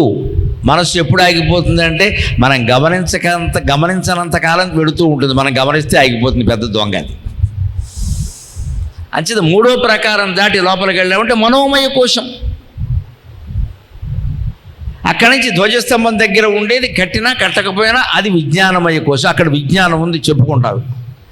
గర్భగుడిలోకి వెళ్ళావు, ముందు నిలబడ్డావు, ఆనందమయ కోశం. ఇంకేం మాట్లాడక మనం గర్భగుడి దగ్గరికి కూడా వెళ్ళి మా గోత్రం చెప్పారా, మా పక్కన భార్య ఉంది, నా పేరు చెప్పండి, మా అబ్బాయిల పేరు చెప్పండి. వాళ్ళు అమెరికాలో ఉంటారు, వాళ్ళు ఎందుకు ఇక్కడ గోల? వీళ్ళ పుట్టింటి వాళ్ళ పేర్లు, అత్తింటి వాళ్ళ పేర్లు, మా ఊళ్ళో ఒక ఆయన పేరు చెప్పారు. నీకేం పని లేదా? చచ్చిపోతున్నారు పూజారులు ఈ పేర్లను చదవలేక. గర్భగుడి దగ్గరికి వెళ్ళామంటే నోరు మూసుకుని కూర్చోవాలి, మాట్లాడద్దు, అడిగింది చెప్పాలి. ఒక ఇంటి యజమాని ఉంటాడు, ఆయన పేరు చెప్తారు, అది కూడా ఊరికే సంతృప్తికి అంతే, గోత్రం చెప్తారు. ధర్మపత్ని సమేతస్య అంటారు, అంతే, ఇంకేమన్నారు. ఒక 25 మంది పేర్లు చెప్పడానికి కిరాణం కొట్టు పట్టి కాదు ఇది. అంటే మనం ఆనంద నిలయాన్ని మళ్ళీ ఏం చేసుకున్నాం, మనం మళ్ళీ అంతే, మన సోమవారం సంత చేసుకున్నాం. అంత ఆనంద నిలయాన్ని ఆదివారం సంత చేసాం. నీ పేరు, నా పేరు, మీ ఆయన పేరు, మీ మేనల్లుడి పేరు, తోడండి పేరు, చెత్త చెదారం అంతా అక్కడ పెట్టావు. నీకు వీళ్ళే గుర్తున్నారు, దేవుడు గుర్తులేడు. ఆనందం ఏమైంది? నాశనం అయింది. గర్భగుడి దగ్గరికి వెళ్ళి దేవుణ్ణి చూస్తున్నామంటే అసలు నీ పేరు చెప్పమంటే ఎవడు మర్చిపోతాడో తన పేరు, వాడు నిజమైన భక్తుడమ్మా, వాడు నిజమైన భక్తుడు. నీ పేరు నువ్వు మర్చిపోవాలి. సార్ పేరేంటి? ఆ దేవుడి పేరే నా పేరండి, అంతే. దేవుడు రామకృష్ణ మఠానికి ఈ మధ్యన మేము వెడితే దంపతులం ఎప్పుడు ఒక 6 నెలల క్రితం ఆశ్చర్యపోయామండి. బ్రహ్మచారులు ఉంటారు అక్కడ, 9 ఏళ్ల పాటు బ్రహ్మచర్యం పాటిస్తారు. తర్వాత అన్ని పరీక్షలు పెట్టి దీక్ష ఇచ్చి సన్యాసం ఇస్తారు. అందులో ఒక బ్రహ్మచారిని మా శారద అడిగింది, బాబు నీ పేరేమిటండి? రామకృష్ణ అన్నాడు. రామకృష్ణ పేరేమో అనుకున్నాం. ఏ ఊరు అంది? రామకృష్ణ మఠం అన్నాడు. ఏ ఊరు? రామకృష్ణ మఠం అన్నాడు. నీ అడ్రస్ అంది? రామకృష్ణ మఠం అన్నాడు. అప్పుడు అర్థమైంది, ఆ పేరు కూడా అతను రామకృష్ణ అని చెప్పాడు, అంతే, అతని పేరు అది కాదు. అది నిజమైన సన్యాసం, అది నిజమైన సన్యాసం. ఒక ఆశ్రమంలోకి మనం ప్రవేశించి సన్యాసం పుచ్చుకున్నామంటే మళ్ళీ నీ పేరు చెబుతున్నావంటే నువ్వు ఎందుకు పనికొస్తావు? ఇంకా నీ పేరు, నీ ఊరు, నీ బంధువులు, తల్లి తండ్రినే గుర్తుపెట్టుకోవద్దు అని చెప్పారు. సన్యాసం అంటే అంతే. ఇది ప్రహారీలు. ప్రదక్షిణం చేస్తాం, 3 సార్లు ప్రదక్షిణం చేస్తామండి. 30 సార్లు, 60 సార్లు, 101 సార్లు మొత్తుకున్నా మీ ఇంటి దగ్గర తిరిగి వెళ్ళి ఇక్కడ తిరక్క అడ్డం 3 సార్లే ప్రదక్షిణం, అంతకంటే అవసరం లేదు. ఇంకా ఎక్కువ చేస్తూ ఓవర్ యాక్షన్ అంటారు దాన్ని. మనం మొక్కేసుకోవడం చేసాడు, దేవుడికి కూడా విసుకొస్తాం. పోరా నువ్వు పోతే ఇంకోటి అసమోహం చూడలేకపోతున్నాను నేను, పో అంటాడు. ఎందుకు అన్ని ప్రదక్షిణాలు? ప్రదక్షిణం అంటే మార్నింగ్ వాక్, ఈవినింగ్ వాక్ కాదండి. ఎందుక మొక్కు? అవసరం ఏంటి? కూర్చుని ధ్యానం చేసే ఓపిక ఎవరికీ లేదు. కోరికలు వదులుకునేంత వైరాగ్యం ఎవరికీ లేదు. కనీసం ఒక్క పూట తిండి మానేసి దేవ ధ్యానం చేసే ఓపిక ఎవరికీ లేదు. 101 సార్లు తిరిగే ఓపిక మాత్రం ఉంటుంది. మనం టెక్నికల్గా ఆలోచిస్తాం ఎంతసేపు. అజ్ఞానం అంటే అదే టెక్నికల్. నేను కష్టపడి 100 ప్రదక్షిణాలు చేస్తాను, నిన్ను కష్టపడమని దేవుడు చెప్పలేదు, కూర్చుని ధ్యానం చేయమన్నాడు. అది గుర్తుపెట్టుకోవాలి. ప్రదక్షిణం 3 సార్లు ఎందుకో తెలుసా? ఒకసారి ప్రదక్షిణం చేయగానే తమో గుణాన్ని వదిలేయాలి, రెండోసారి ప్రదక్షిణం చేయగానే రజోగుణాన్ని వదిలేయాలి, మూడోసారి ప్రదక్షిణం చేయగానే సత్వగుణాన్ని వదిలేయాలి. అందుకోసం ప్రదక్షిణం. తమో గుణాన్ని వదిలేయడం అంటే ఆలస్యం, బద్ధకం, హింస, నిద్ర, ఈ లక్షణాలు ఉంటే వదిలేయాలి. ఇక నుంచి నేను అలారం మోగ్గానే లేస్తాను, అంతేగాని స్నూజు బటన్ నొక్కి 5 నిమిషాలు ఆగి లేస్తావా, అరగంట ఆగి లేస్తావా, ఎప్పట్లో లేవా, కొంప తీసి పోయావా, ఇన్ని ఆప్షన్లు ఉంటాయి ఇక్కడ. నువ్వు స్నూజు బటన్ నొక్కావంటే నీకు బుద్ధి లేదు అసలు. ఎందుకు పెట్టుకున్నావు అలారం? లేవడానికి కదా, పక్కన తిరగడానిక? ఇది తమో గుణం. నిద్ర, ఆలస్యం, బద్ధకం, హింస వదిలేయాలి. రెండో ప్రదక్షిణ కూడా చేశాం, రజోగుణం. అంటే పోటీ పడుతూ ఉంటాం. బంధువులు తోడలుడితో మేనలుడితో అందరితో పోటీ. ఈయనకి 10 కోట్ల రూపాయల ఆస్తి ఉంది, సరిపోదు. ఇంట్లో కూర్చొని అంటాడు 10 కోట్లు ఒక ఆస్తి ఏంటి, మా తోడళ్ళకి 30 కోట్లు ఉన్నాయంటాడు. మీ తోడళ్ళకి క్యాన్సర్ ఉంది, అది ఎగ్రి? మీ తోడళ్ళకి క్యాన్సర్ ఉంది, అది నీకు కావాలా? వాడు క్యాన్సర్ మనకు అక్కల, వాడు 30 కోట్లు మనకు కావాలి. ఇంక మనకి దేవుడు ఎక్కడ కనపడతాడండి? వాళ్ళలో రోగాలు, వాళ్ళ ఇబ్బందులు మనకు అక్కల, వాళ్ళ వైభవాలు మనకు కావాలంటే మనకు ఎంతసేపు సుఖం కావాలి, భోగం కావాలి, వైభవం కావాలి. మరి దరిద్రాలన్నీ ఎవరికి కావాలి? ఏది వస్తే దాన్ని స్వీకరించగలిగితే దాన్ని ఆధ్యాత్మికత అంటారు ఖచ్చితంగా. అది అలవాటు చేసుకోవాలి, యాక్సెప్ట్ యాజ్ ఇట్ ఈస్. అదే రజోగుణం మానుకోవడం. పోటీ పడద్దు తోడళ్ళతో. నీకు పోటీ ఏంటి? వాళ్ళ అబ్బాయి హైదరాబాద్లో చదువుతున్నాడు, మన అబ్బాయి ఇక్కడ చదవడం ఏంటి? నర్సంపేటలో పంపే హైదరాబాద్. నర్సంపేటలో కాలేజీలు లేవా? స్కూల్స్ లేవా? బ్రహ్మాండంగా ఉన్నాయి. మనకు నచ్చదో. నర్సంపేటలో చదువుతున్నాడంటే అవమానం. హైదరాబాద్ వెళ్ళిపోవాలి. అక్కడ మళ్ళీ వాడు రూమ్ తీసుకోవాలి. అక్కడ వాడు ఏం చేస్తాడో తెలియదు. ఎప్పుడు ఫోన్ చేస్తాడో, daddy I am in class. లేదమ్మా, వాడు డ్రగ్స్కి అలవాటు పడ్డాడు, నీకు అర్థం కావట్లా. Is not in class. వాడు ఎప్పుడో అలవాటు పడ్డాడు, పీత్వా శుభ్రంగా డబ్బులు లాగుతున్నాడు ఇక్కడ. పైగా నీకు వీడియోలో చూపిస్తాడు కూడాను అవసరమైతే క్లాస్ రూమ్ని. అన్ని టెక్నిక్స్ ఉన్నాయి ఇవాళ. అదే మన కళ్ళ ముందు నరసంపేట కాలేజీలో ఉన్నాడు అనుకోండి, హాస్టల్లో పెట్టకుండా మన ఇంట్లోంచే పంపించామనుకోండి, పొద్దున్న సాయంత్రం పిల్లల్ని చూసుకోవచ్చు కదా. ఇవాళ ఎవరికి 2 పిల్లలు మించి లేరు కదండి. ఏం కష్టం అండి? 20 మంది ఉన్నారు ఎవరికైనా. 15 మంది ఉన్న రోజుల్లో చూసుకున్నారు. ఇవాళ 2 పిల్లలు కూడా లేరు, కొందరికైతే ఒక్కరే ఉన్నారు. వారిని చూసుకోలేక మా వాడు ఇక్కడ లేడు, బెంగళూరులో చదువుతావు. బోర్డు 10th క్లాస్కి బెంగళూరా? ఇదంతా ఎందుకు? మన బద్ధకం. మనం బాధ్యత వహించడం ఇష్టం లేదు. పైగా మన తోడళ్ళు కొడుకు బెంగళూరులో ఉన్నాడు, మనవాడు ఉండాలి. ఎందుకంటే ఎప్పుడైనా పెళ్లిలోనే పేరెంటంలో కలిస్తే వేర్ యు ఆర్ స్టడీయింగ్ అంటే my son is in Bengaluru, my son also in Bengaluru. ఇంతే గొప్పలు చెప్పుకోవడం. ఇదే రజోగుణం. వాడితో నీకు పోటీ దేనికి? నీకేం చదువు కావాలి? ఆ చదువు ఇక్కడ ఉందా లేదా? ఈ చుట్టుపక్కల ఉన్న కాలేజీలో ఏది సరిగ్గా ఉంటుందో చూసుకొని నేర్చుకోవయ్యా. నీకు తోడడితో మేనడితో నీకు పోటీ. అదే రజోగుణం వదిలేయాలి. మనం ప్రదక్షిణలు చేస్తూనే ఉంటాం, రజోగుణం వదులుకో. సత్వగుణం 3వ ప్రదక్షిణ చేసేవాడు సత్వగుణం. సత్వగుణం మంచిదే. శాంతంగా ఉండడం, ప్రవచనాలు వినడం, గుళ్ళోకి వెళ్ళడం, ప్రసాదం తినడం, ఇవన్నీ సత్వగుణమేనండి. మంచి ఆధ్యాత్మిక గ్రంథాలు చదవడం. కానీ ఇందులో కూడా 2 ఇబ్బందులు ఉన్నాయి. ఒకటి అహంకారం, 2 చాదస్తం. అహంకారం ఏమిటో తెలుసా? సత్వగుణంలో అహంకారం అంటే నేను రోజు గుళ్ళోకి వెళ్తా, అస్సలు గుళ్ళోకి వెళ్ళకుండా నేను ఇంటికి వెళ్ళను. ఎవడు చెప్పమన్నాను నేను?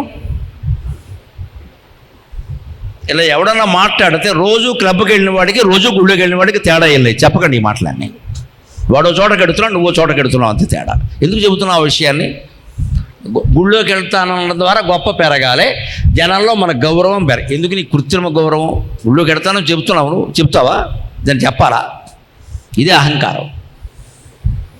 నేను ఎడతా, నేను ముందుంటా, నాకు మొదటాకు, లక్షపత్రి పూజకి నేనే డబ్బులు ఇచ్చా. ఇదే సాత్విక అహంకారం. చాదస్తం అంటే ఏంటో తెలుసా? వాడు పాపం అహంకారం ఉండదు వాళ్ళకి, అమాయకులు. పెద్దవాళ్ళు ఉంటారు, 70 ఏళ్ళ వాళ్ళు, అందులో ఆడవాళ్ళు ఉంటారు. వాళ్ళు ఏం చేస్తారంటే విష్ణు సహస్రం చదువుతారు, రోజు చదువుతారు. ఎప్పుడైనా ఓ రోజు చదవలేకపోయారు అనుకో, ఈవేళ చదవలేకపోయాం, ఏమైపోతుందో. ఇదే చాదస్తం అంటాను. నెలంతా చదివావు కదా తల్లి, ఒక్కరోజు చదవకపోతే విష్ణుమూర్తి వచ్చి కొట్టేస్తాడా? అంత కోపిస్తేవాడా విష్ణుమూర్తి? దేవుడు అంటే తల్లి కదండి, దేవుడికి భయపడతారేటండి? లోకంలో ఎవరికైనా భయపడ్డారంటే అర్థం ఉంది. మనం భయపడకూడని ఒకే ఒక మహాశక్తి దైవం. దైవం దైవం దైవం అంటే తల్లి. దేవుడికి కూడా భయపడుతున్నావు అంటే నీకు దేవుడు అర్థం కాలేదన్నమాట. క్షమాగుణం. దేవుడు అంటే క్షమాగుణం. నువ్వు ఏమీ చెయ్యకపోయినా, మహాపాపాలు చేసినా క్షమిస్తాడు. అపి చేయదేశి పాపేభ్య సర్వేభ్య పాపకృత్తమః. ఇంతకంటే పాపాలు ఇంకెవ్వడు చెయ్యలేనివాడు అన్నవాడిని ఈ రోజు నుంచి భగవద్గీత చదవడం మొదలు పెట్టమనండి, ఒక్క శ్లోకాన్ని ఆచరించమనండి, వాడు మొత్తం పాపాలు రద్దు చేస్తానని చెప్పాడు కృష్ణ పరమాత్మ. అంత దైవం, అంత దైవం అనుకున్నాడు. ఏడి చేసేవాడు ఏడి? ఎంత పాపాత్ముడైనా చేయించండి, పాపాత్ముడు ఎప్పుడు వెలేసే లక్షణం హిందూ ధర్మంలో లేదండి. మనం భగవంతుడి దగ్గరికి పెడితే నే పాపినో అన్నాం. మనం ఎక్కడ, మనం పుణ్యాత్ములం, అమృతస్యతే పుత్రాహ, మనం అమృత పుత్రులం, భగవంతుడి నుంచి పుట్టాం, తిరిగి భగవంతుడిలోనే కలిసిపోతాం. అదే హిందూ ధర్మం. అందుకని ప్రదక్షిణం సత్వగుణంలో ఈ చాదస్తం పెరగ, ఓ రోజు మానేస్తే నష్టమేం లేదు. ఇక్కడ ఏదో జరుగుతుందని అనుకోక ఇంకోసారి చేసుకో. మంచిది. చాదస్తం అహంకారం ఉంటాయి కాబట్టి సత్వగుణం కూడా వదిలేయి.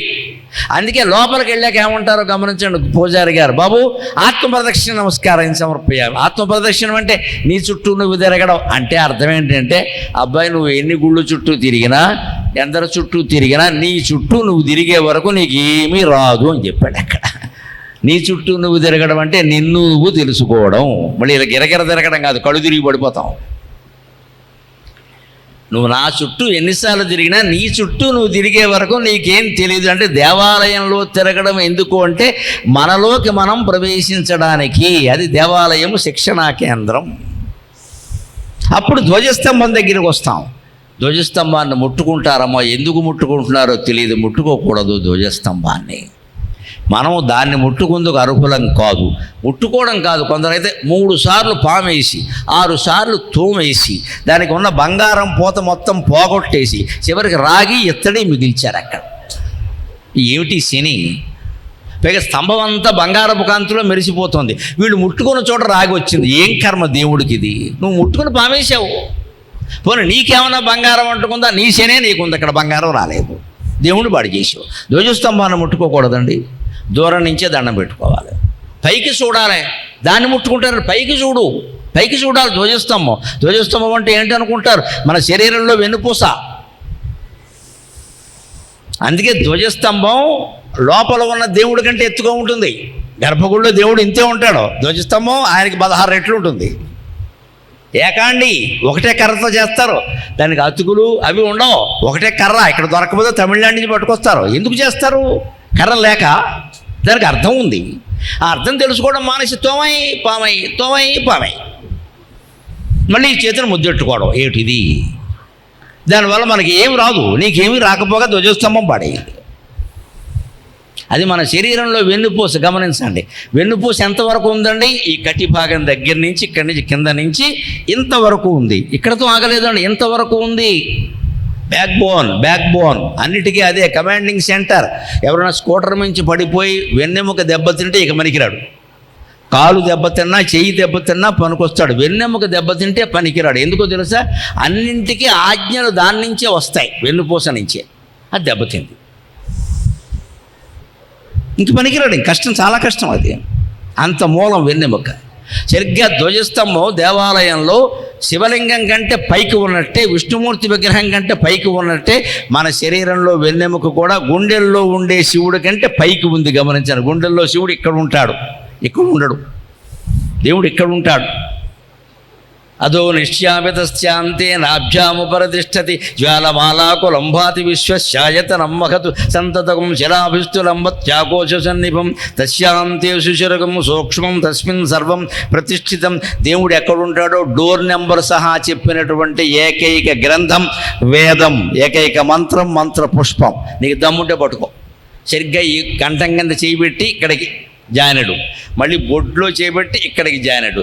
ఈ రెండు ఎక్కడ కలుస్తాయో అక్కడ ఉంటాడు. అందుకే ఆడవాళ్ళు మంగళసూత్రం వేసుకున్నా, మగవాళ్ళు హారం వేసుకున్నా ఈ పతకం ఇక్కడికి వస్తుంది. ఆ పతకం హారం ఈ పతకం ఎక్కడికి ఉందో, హారంలో ఉండే పతకం ఎక్కడ ఉందో అక్కడ దేవుడు ఉంటాడు. అది హిందూ ధర్మంలో రహస్యం.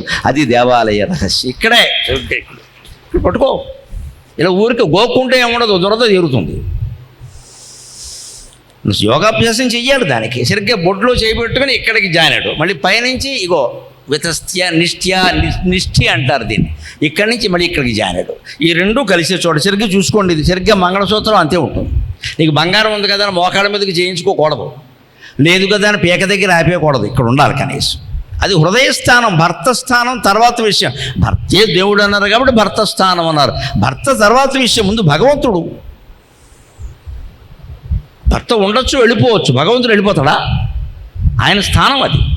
అందుకే మంగళసూత్రాన్ని కళ్ళకద్దుకుంటారు. మొగుడు మీద గౌరవం కాదండి, దేవుడి మీద గౌరవం భగుడు దేవుడిగా భావించారు, లేకపోయినా నువ్వు కళ్ళకద్దుకో. నేను ఎక్కడో అవధానం చేస్తుంటే అడిగారు, హిందూ స్త్రీలందరూ పొద్దున్నే మంగళసూత్రం ఎందుకండి కళ్ళకద్దుకుంటారు? మంగళసూత్రం అంటే భర్తకి ప్రతిరూపం కదా, ఆయన పక్కనే ఉంటాడు కదా, ఆయన కాళ్ళకి దండం పెట్టుకోవచ్చు కదా, భర్తకి లేని గౌరవం మంగళసూత్రానికి ఏముంటారు? నాకు చమత్కారంగా మాట్లాడడం అలవాటు కదా, అందుకనన్నా లేదయ్యా వాళ్ళు మంగళసూత్రం ఎందుకు కళ్ళకద్దుకుంటారంటే భర్త మీద గౌరవం కాదు అనుమానం. ఈ పెద్ద మనిషికి చాలా వ్యసనాలు ఉన్నాయి కదా, ఈ రాత్రిపూట ఈ మంగళసూత్రం ఉంచాడా పుట్టుక్కును పట్టుకుపోయాడా అని అనుమానం, అందుకని ఓసారి చూసుకుంటారు, లోపల వేసుకుంటారని చెప్పాను.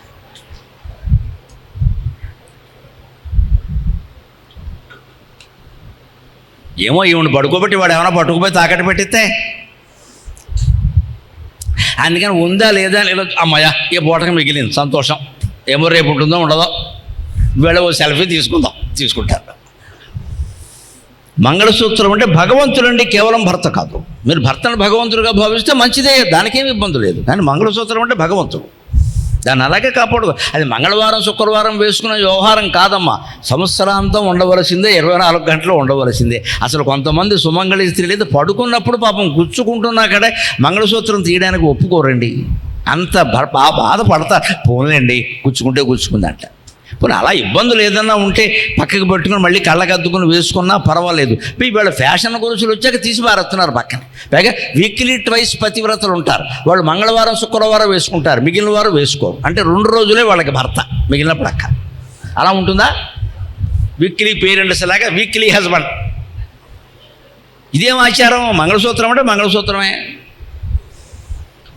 దాన్ని ఎప్పుడు కాపాడాలి. అది దేవుడితో సమానం. పైగా అది నీకు కేవలం భర్త సౌభాగ్యం గురించి కాదమ్మా, ఇక్కడ దేవుడు ఉన్నాడు, నువ్వేమి సాధన చేశావు, నువ్వు చేశావా లేదా అని గుర్తు చేయడానికి మంగళసూత్రం. అదే మగవాళ్ళకి హారం. ఆంజనేయ స్వామి, వినాయకుడు, ఏదైనా ఉండనండి, ఇక్కడ దేవుడు, ఇక్కడ హారం. ఇది అందుకని అక్కడ ధ్వజస్తంభం సరిగ్గా పైకి ఉంది కదా ఇంతవరకు, ఇక్కడ హృదయంలో దేవుడు ఉన్నాడు. నీ హృదయంలో ఉన్న దేవుణ్ణి పట్టుకోవడానికి వెన్నుపూస ద్వారా, ధ్వజస్తంభం ద్వారా సాధన చెయ్యాలి. వెన్నుపూసలో 6 చక్రాలు ఉన్నాయి. మూలాధార చక్రం, స్వాధిష్టాన చక్రం, మణిపూర చక్రం, అనాహత చక్రం, విశుద్ధి చక్రం, ఆజ్ఞా చక్రం.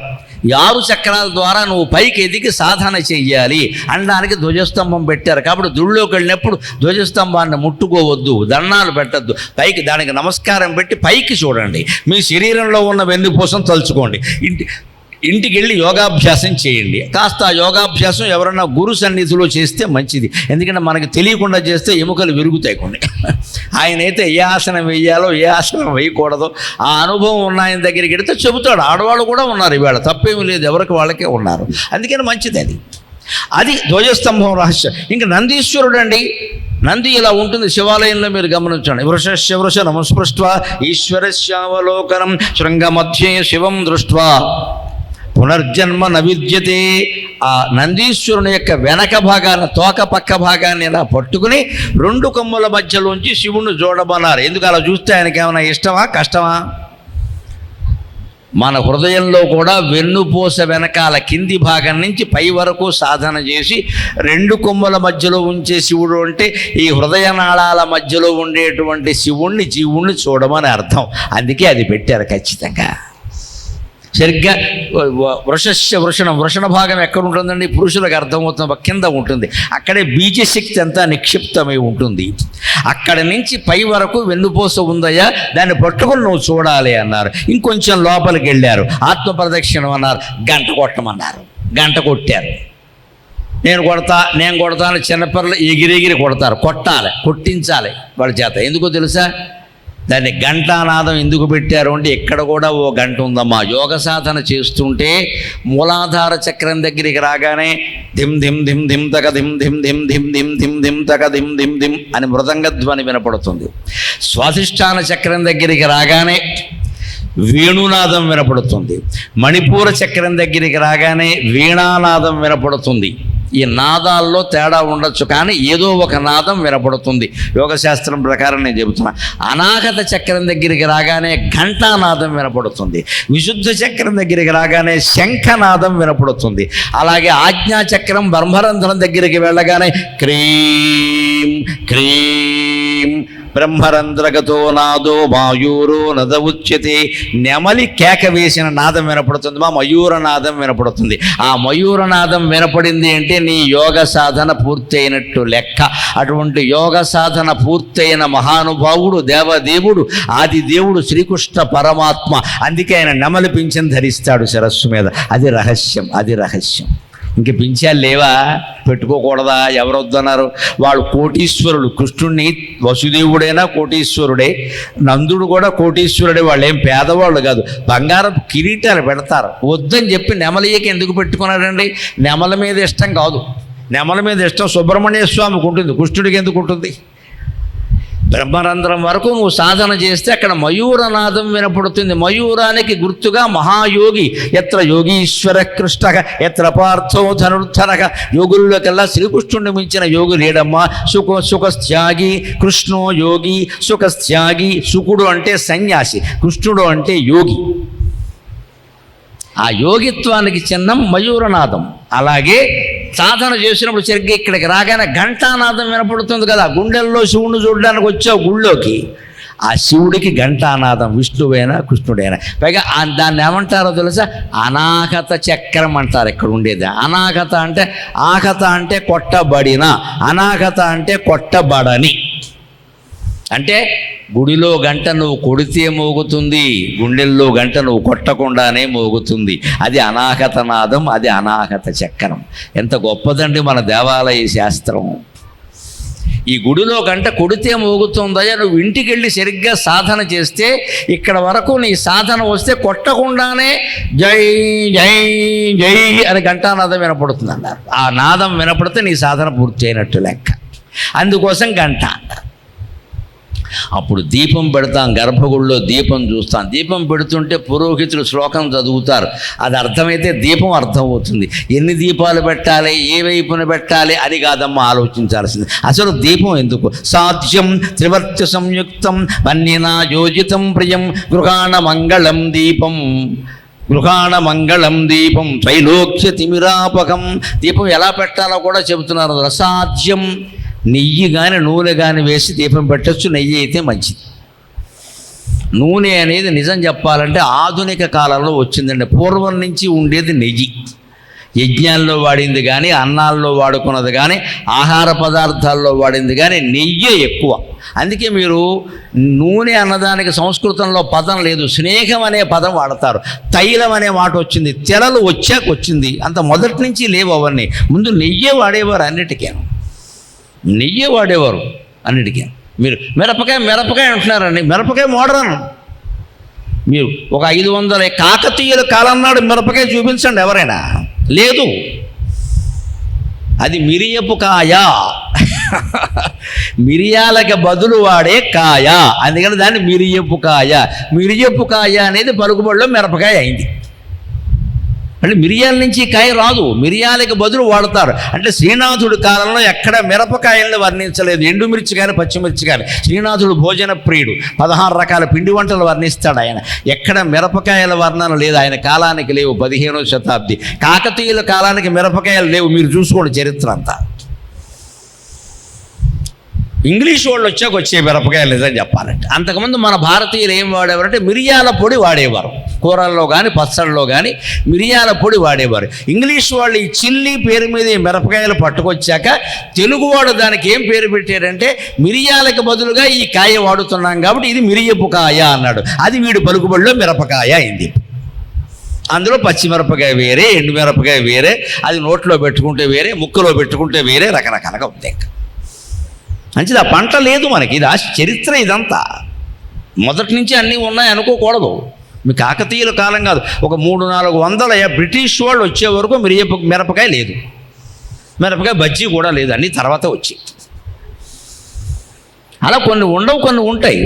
అలాగే నూనె వాడడం పూర్వం లేదండి. అలాగని వాడకూడదని కాదు, ఇవాళ వాడవచ్చు, తప్పేం లేదు. నెయ్యి వాడేవి. సాధ్యం త్రివర్తి సంయుక్తం. ఎన్ని ఒత్తులు పెట్టాలి అది కూడా మనకి సందేహమే. 3 ఒత్తులు పెట్టాలి. త్రివర్తి సంయుక్తం. 3 సన్నని దారపు పోగులు చుట్టి ఒక ఒత్తిగా చెయ్యాలి. 3 విడిగా కాదు, 3 కలిపి ఒక ఒత్తి. ఎందుకో చెప్పండి. త్రిగుణాలు, సత్వరజస్తమో గుణాలు, ఆ మూడు కలిపి ఒత్తిగా చేసి భగవంతుడికి నీ జీవితాన్ని హారతగా ఇచ్చేసి అనడం కోసం దీపం పెట్టమన్నారు. మూడు ఎందుకు కలపాలి? మూడు గుణాలు. మూడు గుణం అంటే దారం, గుణం అంటే దారం అని అర్థం ఉంది. మూడు గుణాలు అంటే త్రిగుణాలు, సత్వగుణం, రజోగుణం, తమో గుణం, మూడింటికి మూడు దారాలు ప్రత్యేకలు అనుకో. మూడు మెలిపెట్టు. పైగా మెలిపెట్టడం వల్ల ఏమవుతుంది తెలుసా? నూనె ఇలా ప్రవహిస్తుంది. నీరు ప్రవహించినట్టు నూనె ప్రవహించదు. నూనె జారుతుంది ఎక్కువగా, నీరు అంత జారదు. నీరు కంటే ఎక్కువ జారుతుంది నూనె. నూనె పైకి కూడా ఎక్కేస్తుంది తేలిగ్గా, పీల్చుకుంటుంది కదా. అందుకని ఆ మూడు వత్తు త్రివర్తి సంయుక్తం వన్హిన యోజితం, అగ్గిపెట్టె ముట్టించాలి, లేతే అది వెలగదు. అది ప్రియం, నీకు ఇష్టమని పెడుతున్నానయ్యా దీపం. చీకటి పోవడానికి దీపం పెడతాం. అందుకే ఏమంటాడు? త్రైలోక్య తిమిరాపకం గృహాణ మంగళం దీపం. ఓ దేవదేవ, నేను అర్పించిన ఈ దీపాన్ని నువ్వు స్వీకరించు తండ్రి. ఇది త్రైలోక్య తిమిరాపకం. మూడు లోకాల్లో ఉండే చీకట్లన్నీ పోగొట్టాలి. మూడు లోకాలు ఎక్కడున్నాయండి? మనలోనే ఉన్నాయి. మనం అందరం బాగుండాలి, ఊరంతా బాగుండాలి, అంతా బాగుండాలని ఆలోచించినప్పుడు మన మనస్సు దేవలోకం. నేను మా తోడల్లుడు బాగుండాలి, నేను మా బావమరిది బాగుండాలి, నేను మా ఆవిడ బాగుండాలని ఆలోచించినప్పుడు నీదే మర్త్యలోకం, మానవలోకం. నేను ఒక్కడనే బాగుండాలి, అందరూ పోయినా పర్వాలేదంటే నీదే రాక్షసలోకం. ఇప్పుడు మూడు లోకాలు ఎక్కడున్నాయండి? మనలోనే ఉన్నాయి. నీ ఆలోచనలో నీ లోకం ఉంది. నువ్వు మొత్తం నరసంపేట అంతా బాగుండాలని నువ్వు ఆలోచిస్తే నువ్వు దేవలోకంలో ఉన్నట్లు లెక్క. మేము ఉండే వీధి ఒకటే, మా కుటుంబం ఒకటే బాగుండాలని ఆలోచిస్తే నువ్వు మానవలోకంలో ఉన్నట్లు లెక్క. ప్రజోగుణం పోటీ. మా వీధిలో కూడా నేను ఒక్కడనే బాగుండాలి, మా కుటుంబంలో కూడా నేను ఒక్కడనే బాగుండాలంటే నువ్వు రాక్షసలోకంలో ఉన్నట్లు లెక్క. ఇప్పుడు మూడు లోకాలు మనలోనే ఉన్నాయా లేదా? దీన్నే త్రైలోక్య తిమిరం, మూడు లోకాల చీకటి. ఈ చీకటి పోవాలంటే విశాల భావం పెరగాలి. ఆ విశాల భావమే కార్తీక దీపం. విశాల భావమే కార్తీక దీపం. దాన్ని గ్రహించమని చెప్పాం. ఇప్పుడు ఇంకో మాట, మన గర్భగుడి నిర్మాణం ఎంత గొప్పదో చూడండి. దాని గురించి వేదంలో ఉంటుందండి. గర్భగుడి అని చెప్పడు, వేదంలో ఉంటుంది. గర్భగుళ్ళు ఎలా ఉంటాయండి? మనవి చీకటిగా ఉంటాయి. ఒక్క పూజారాయన పెట్టిన దీపం తప్పితే ఇంకేం ఉండదు. గర్భగుడిలో ట్యూబ్లైట్లు అవి పెట్టేవారు కాదు. ఇప్పుడు ఏదో పెట్టేస్తున్నారు అనుకోండి, ఫ్యాన్లు పెట్టేస్తున్నారు. సరే, తప్పనిసరి అవసరాలు కొన్ని ఉండొచ్చు, కానీ ఉండకూడదు. అది చీకటిగానే ఉండాలి. అక్కడ ఒక్క దీపమే వెలగాలి, రెండో దీపం కూడా ఉండదు, ఒకటే. ఎందుకంటే గర్భగుడి ఎలా ఉంటుంది? మన గుండె. చెప్పాం కదా, నత్ర సూర్యో భాతి నచంద్ర తారకాక నేమా విద్యుతో భాంతి కుతోజమగ్ని. ఉపనిషత్తుల్లో మాట ఇది. వైకుంఠంలో స్వామివారు ఉండే ప్రదేశం ఎలా ఉంటుంది అంటే నత్ర సూర్యో భాతి, అక్కడ సూర్యకాంతి కనపడదు. ఎందుకని? సూర్యకాంతికి 100 రెట్లు ఎక్కువగా శ్రీమన్నారాయణమూర్తి ముఖం వెలిగిపోతూ ఉంటే సూర్యుడేం వెలుగుతాడండి? మనకి టార్చ్ లైట్ వెలుతురు ఎప్పుడు కనపడుతుంది? రాత్రి. పగలు ఎందుకు కనపడదు? సూర్యుడు ఉన్నాడు కాబట్టి. మనకి సూర్యుడి ముందు టార్చ్ ఎటువంటిదో శ్రీమన్నారాయణమూర్తి ముందు సూర్యుడు అంతే. సూర్యనారాయణమూర్తి అంటారు, మీరు గమనించి. నారాయణ తీసేయండి, సూర్యమూర్తి ఒట్టి గోళం ఏం లేదు అక్కడ. నారాయణ ఉంటేనే సూర్యుడు, లేకపోతే ఆయన కూడా సత్యనారాయణ, సూర్యనారాయణ, శివనారాయణ, అన్నిట్లోనూ నారాయణుడు ఉన్నాడు. నారాయణ తేజస్సు ఉంటేనే వాడు దైవం, లేకపోతే శవం. అంచేత సూర్యనారాయణ.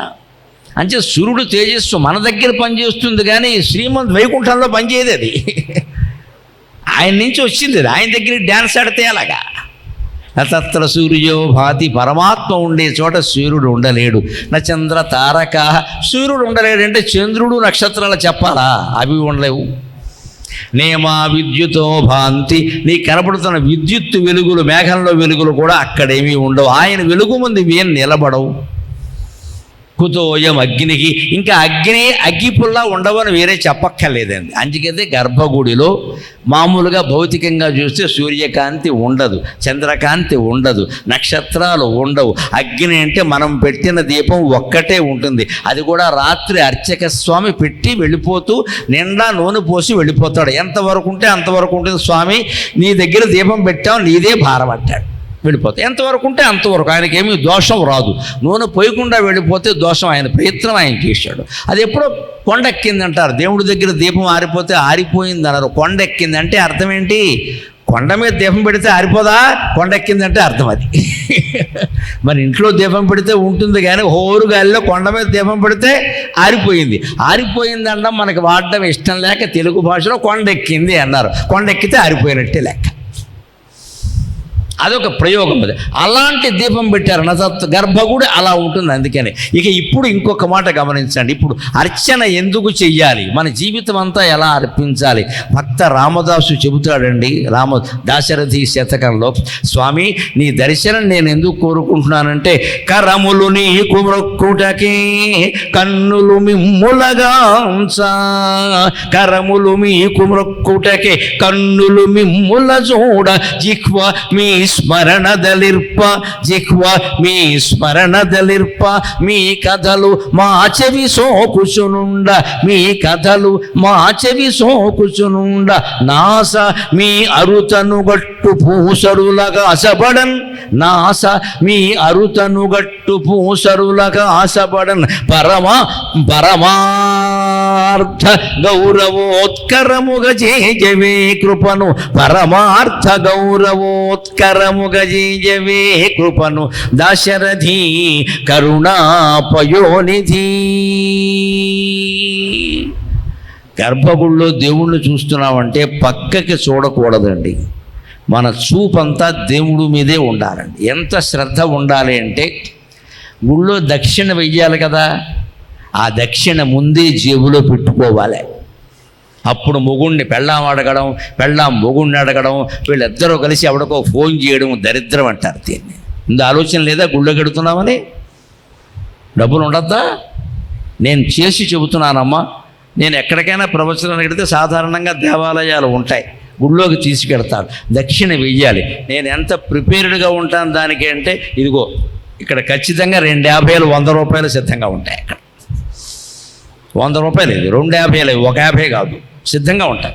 ఇది ఒక మైకా కవర్ పెట్టుకొని పై జేబులో పెట్టుకోండి. మిగిలిన డబ్బులు ఎక్కడ ఉంటాయి? ఎక్కడో ఉంటాయి, మీకు చెప్పను నేను, చెబుతారేట అవన్నీ.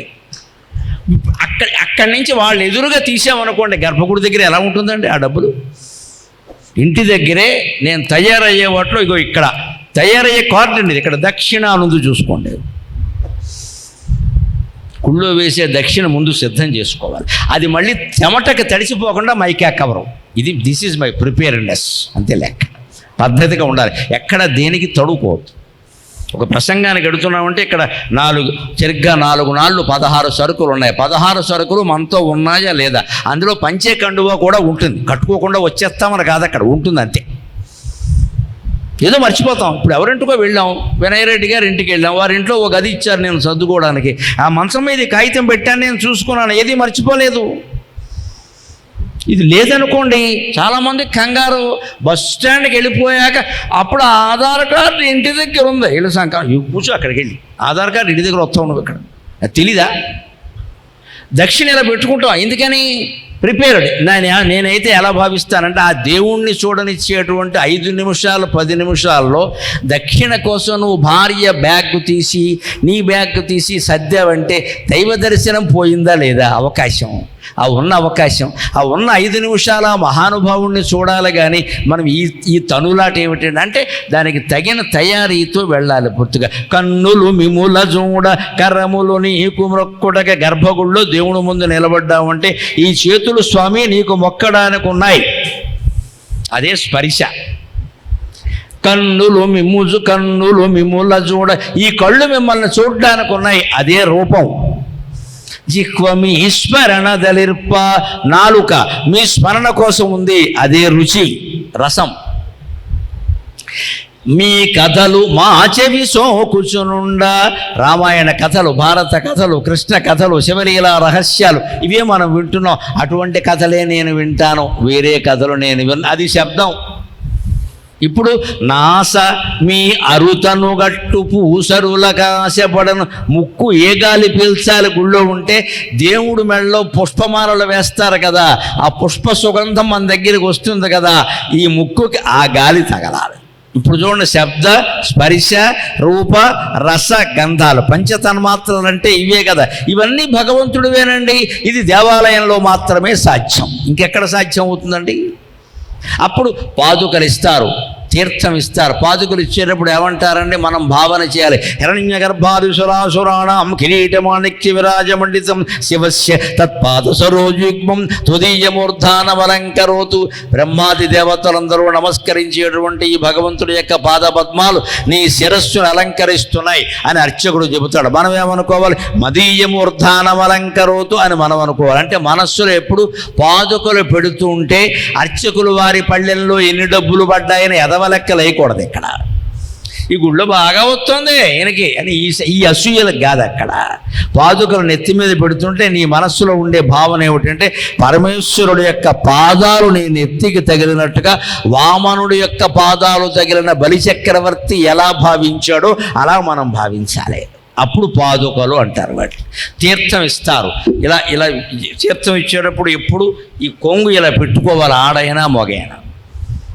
కొంగు పెట్టుకోవాలంటే ముందు కొంగు ఉండాలి. జీన్స్ ప్యాంటు టీషర్ట్ వేసుకుని వెళ్ళకూడదు గుళ్ళోకి. అందుకని కొంగు ఎక్కడుంది, అందుకని చీర కట్టుకుని వెళ్ళండి సంప్రదాయం. ఈ పంచికట్టు, ఎందుకంటే ఇలాంటిది ఉంటే తుడుచుకుంటాం, అవసరమైతే ఇలా పెట్టుకోవాలి. ఎందుకంటే ఆ బొట్లు ఇవి నేల మీద పడకుండా, పడితే శాపం అనుకోకండి, దయచేసి భయపడకండి. కానీ మర్యాద ఉండాలా వద్దా, అందుకని ఇలా పెట్టుకొని అది ఆస్వాదించాలి. అందులో తులసి తీర్థంలో వాళ్ళు అన్ని ఔషధాలు మూలికలు వాడతారు, అనుమానించక్కర్లేదు. అది మన అనారోగ్యాలు పోగొడుతుంది. తీర్థం పుచ్చుకుంటాం, ప్రసాదం కళ్ళగద్దుకుంటాం, వెళ్ళిపోకూడదమ్మా, గుడిమెట్ల మీద కూర్చోవాలి.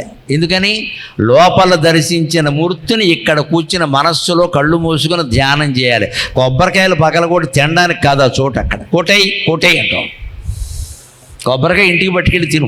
గుడిమెట్ల మీద ఎందుకు కూర్చోవాలి అంటే, గర్భగుడిలో నువ్వు చూసినటువంటి దేవుడి మూర్తిని మనస్సులో ధ్యానం చేయి. ఎందుకంటే దైవశక్తి అక్కడ ఉండడం వల్ల, బ్రాహ్మణులు కోట్ల కొద్దీ జపం చేసి అక్కడ ప్రతిష్ఠ చేయడం వల్ల ఆ గుడి ఆవరణలో కొన్ని కిలోమీటర్ల మేర ఆ శక్తి ఉంటుంది. అక్కడ మనం ధ్యానం చేసామనుకోండి, కాస్త తొందరగా కుదురుకుంటుంది. అంతకంటే ఉంది. కాస్త ప్రాణం చల్లగా ఉండాలంటే ఏసీ గదిలో ఉండడానికేనో ఎండలో ఉండడానికి తేడా ఉందా లేదా, దేనికైనా ఉంటుంది కదా, బాగుండాలి కదా ప్రదేశం. దాంతోనే అన్నీ అయిపోతాయని కాదు, దాంతో కొన్ని అవుతాయి. దాని ప్రయోజనం దానికి ఉంది. అందుకే ఆవరణలోనే కూర్చుని మనం ధ్యానం చేయాలి. అలా చేసినట్టయితే మనకి దేవాలయ ప్రయోజనాలు పూర్తిగా కలుగుతాయి, అనుమానం ఎలా. ఇంకో మాట చెబుతున్నా, ఆ మాట చెప్పి నేను 5 నిమిషాల్లోనే సెలవు తీసుకుంటాను. ఈ మొత్తం దేవాలయ ఉపన్యాసం లక్ష్యం ఏమిటంటే, ఒక దేవాలయం ఉంది అంటే చుట్టుపక్కల 10 మైళ్ళలో ఎక్కడ పోలీస్ స్టేషన్ అవసరం రాకూడదండి. అది దేవాలయం గొప్పతనం, అది దేవాలయం గొప్పతనం. వినయరెడ్డి గారు ఇందాక ఆవేదనతో దేవాలయం కూలిపోవడం గురించి అటువంటి కార్యకర్తలందరూ ఎందుకు మాట్లాడుతున్నారు అంటే, నాకు తోస్తున్న ప్రయోజనం ఒక్కటే, ఒక దేవాలయం ఉంటే పోలీస్ స్టేషన్ అవసరం రాకూడదు. ఎప్పుడు రాదు?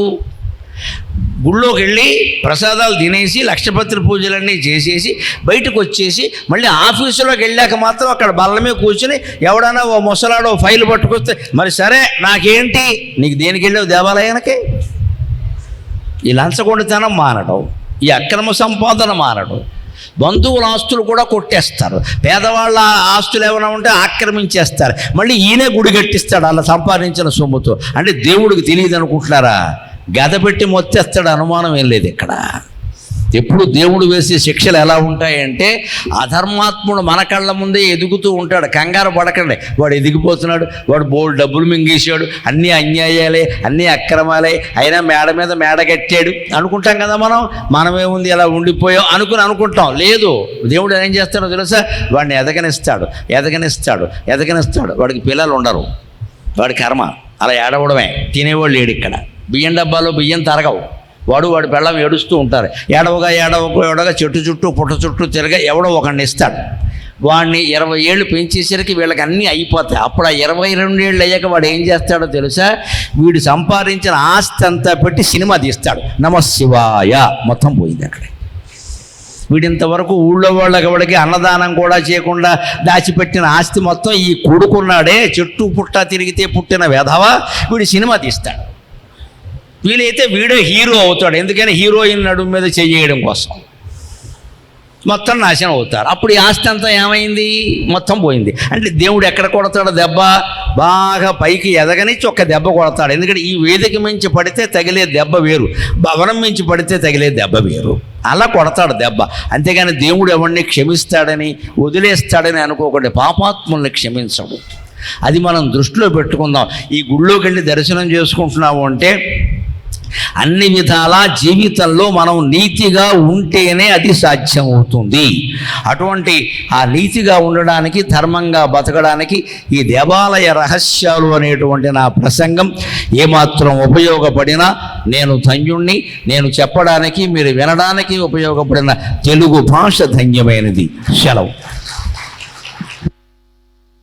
నర్సంపేట తరపున మనస్ఫూర్తిగా మనందరం ఒక్కసారి లేచి నిలబడి చప్పట్లతో గురుగారికి ఒక్కసారి థ్యాంక్ యూ తెలియజేసుకుందాం.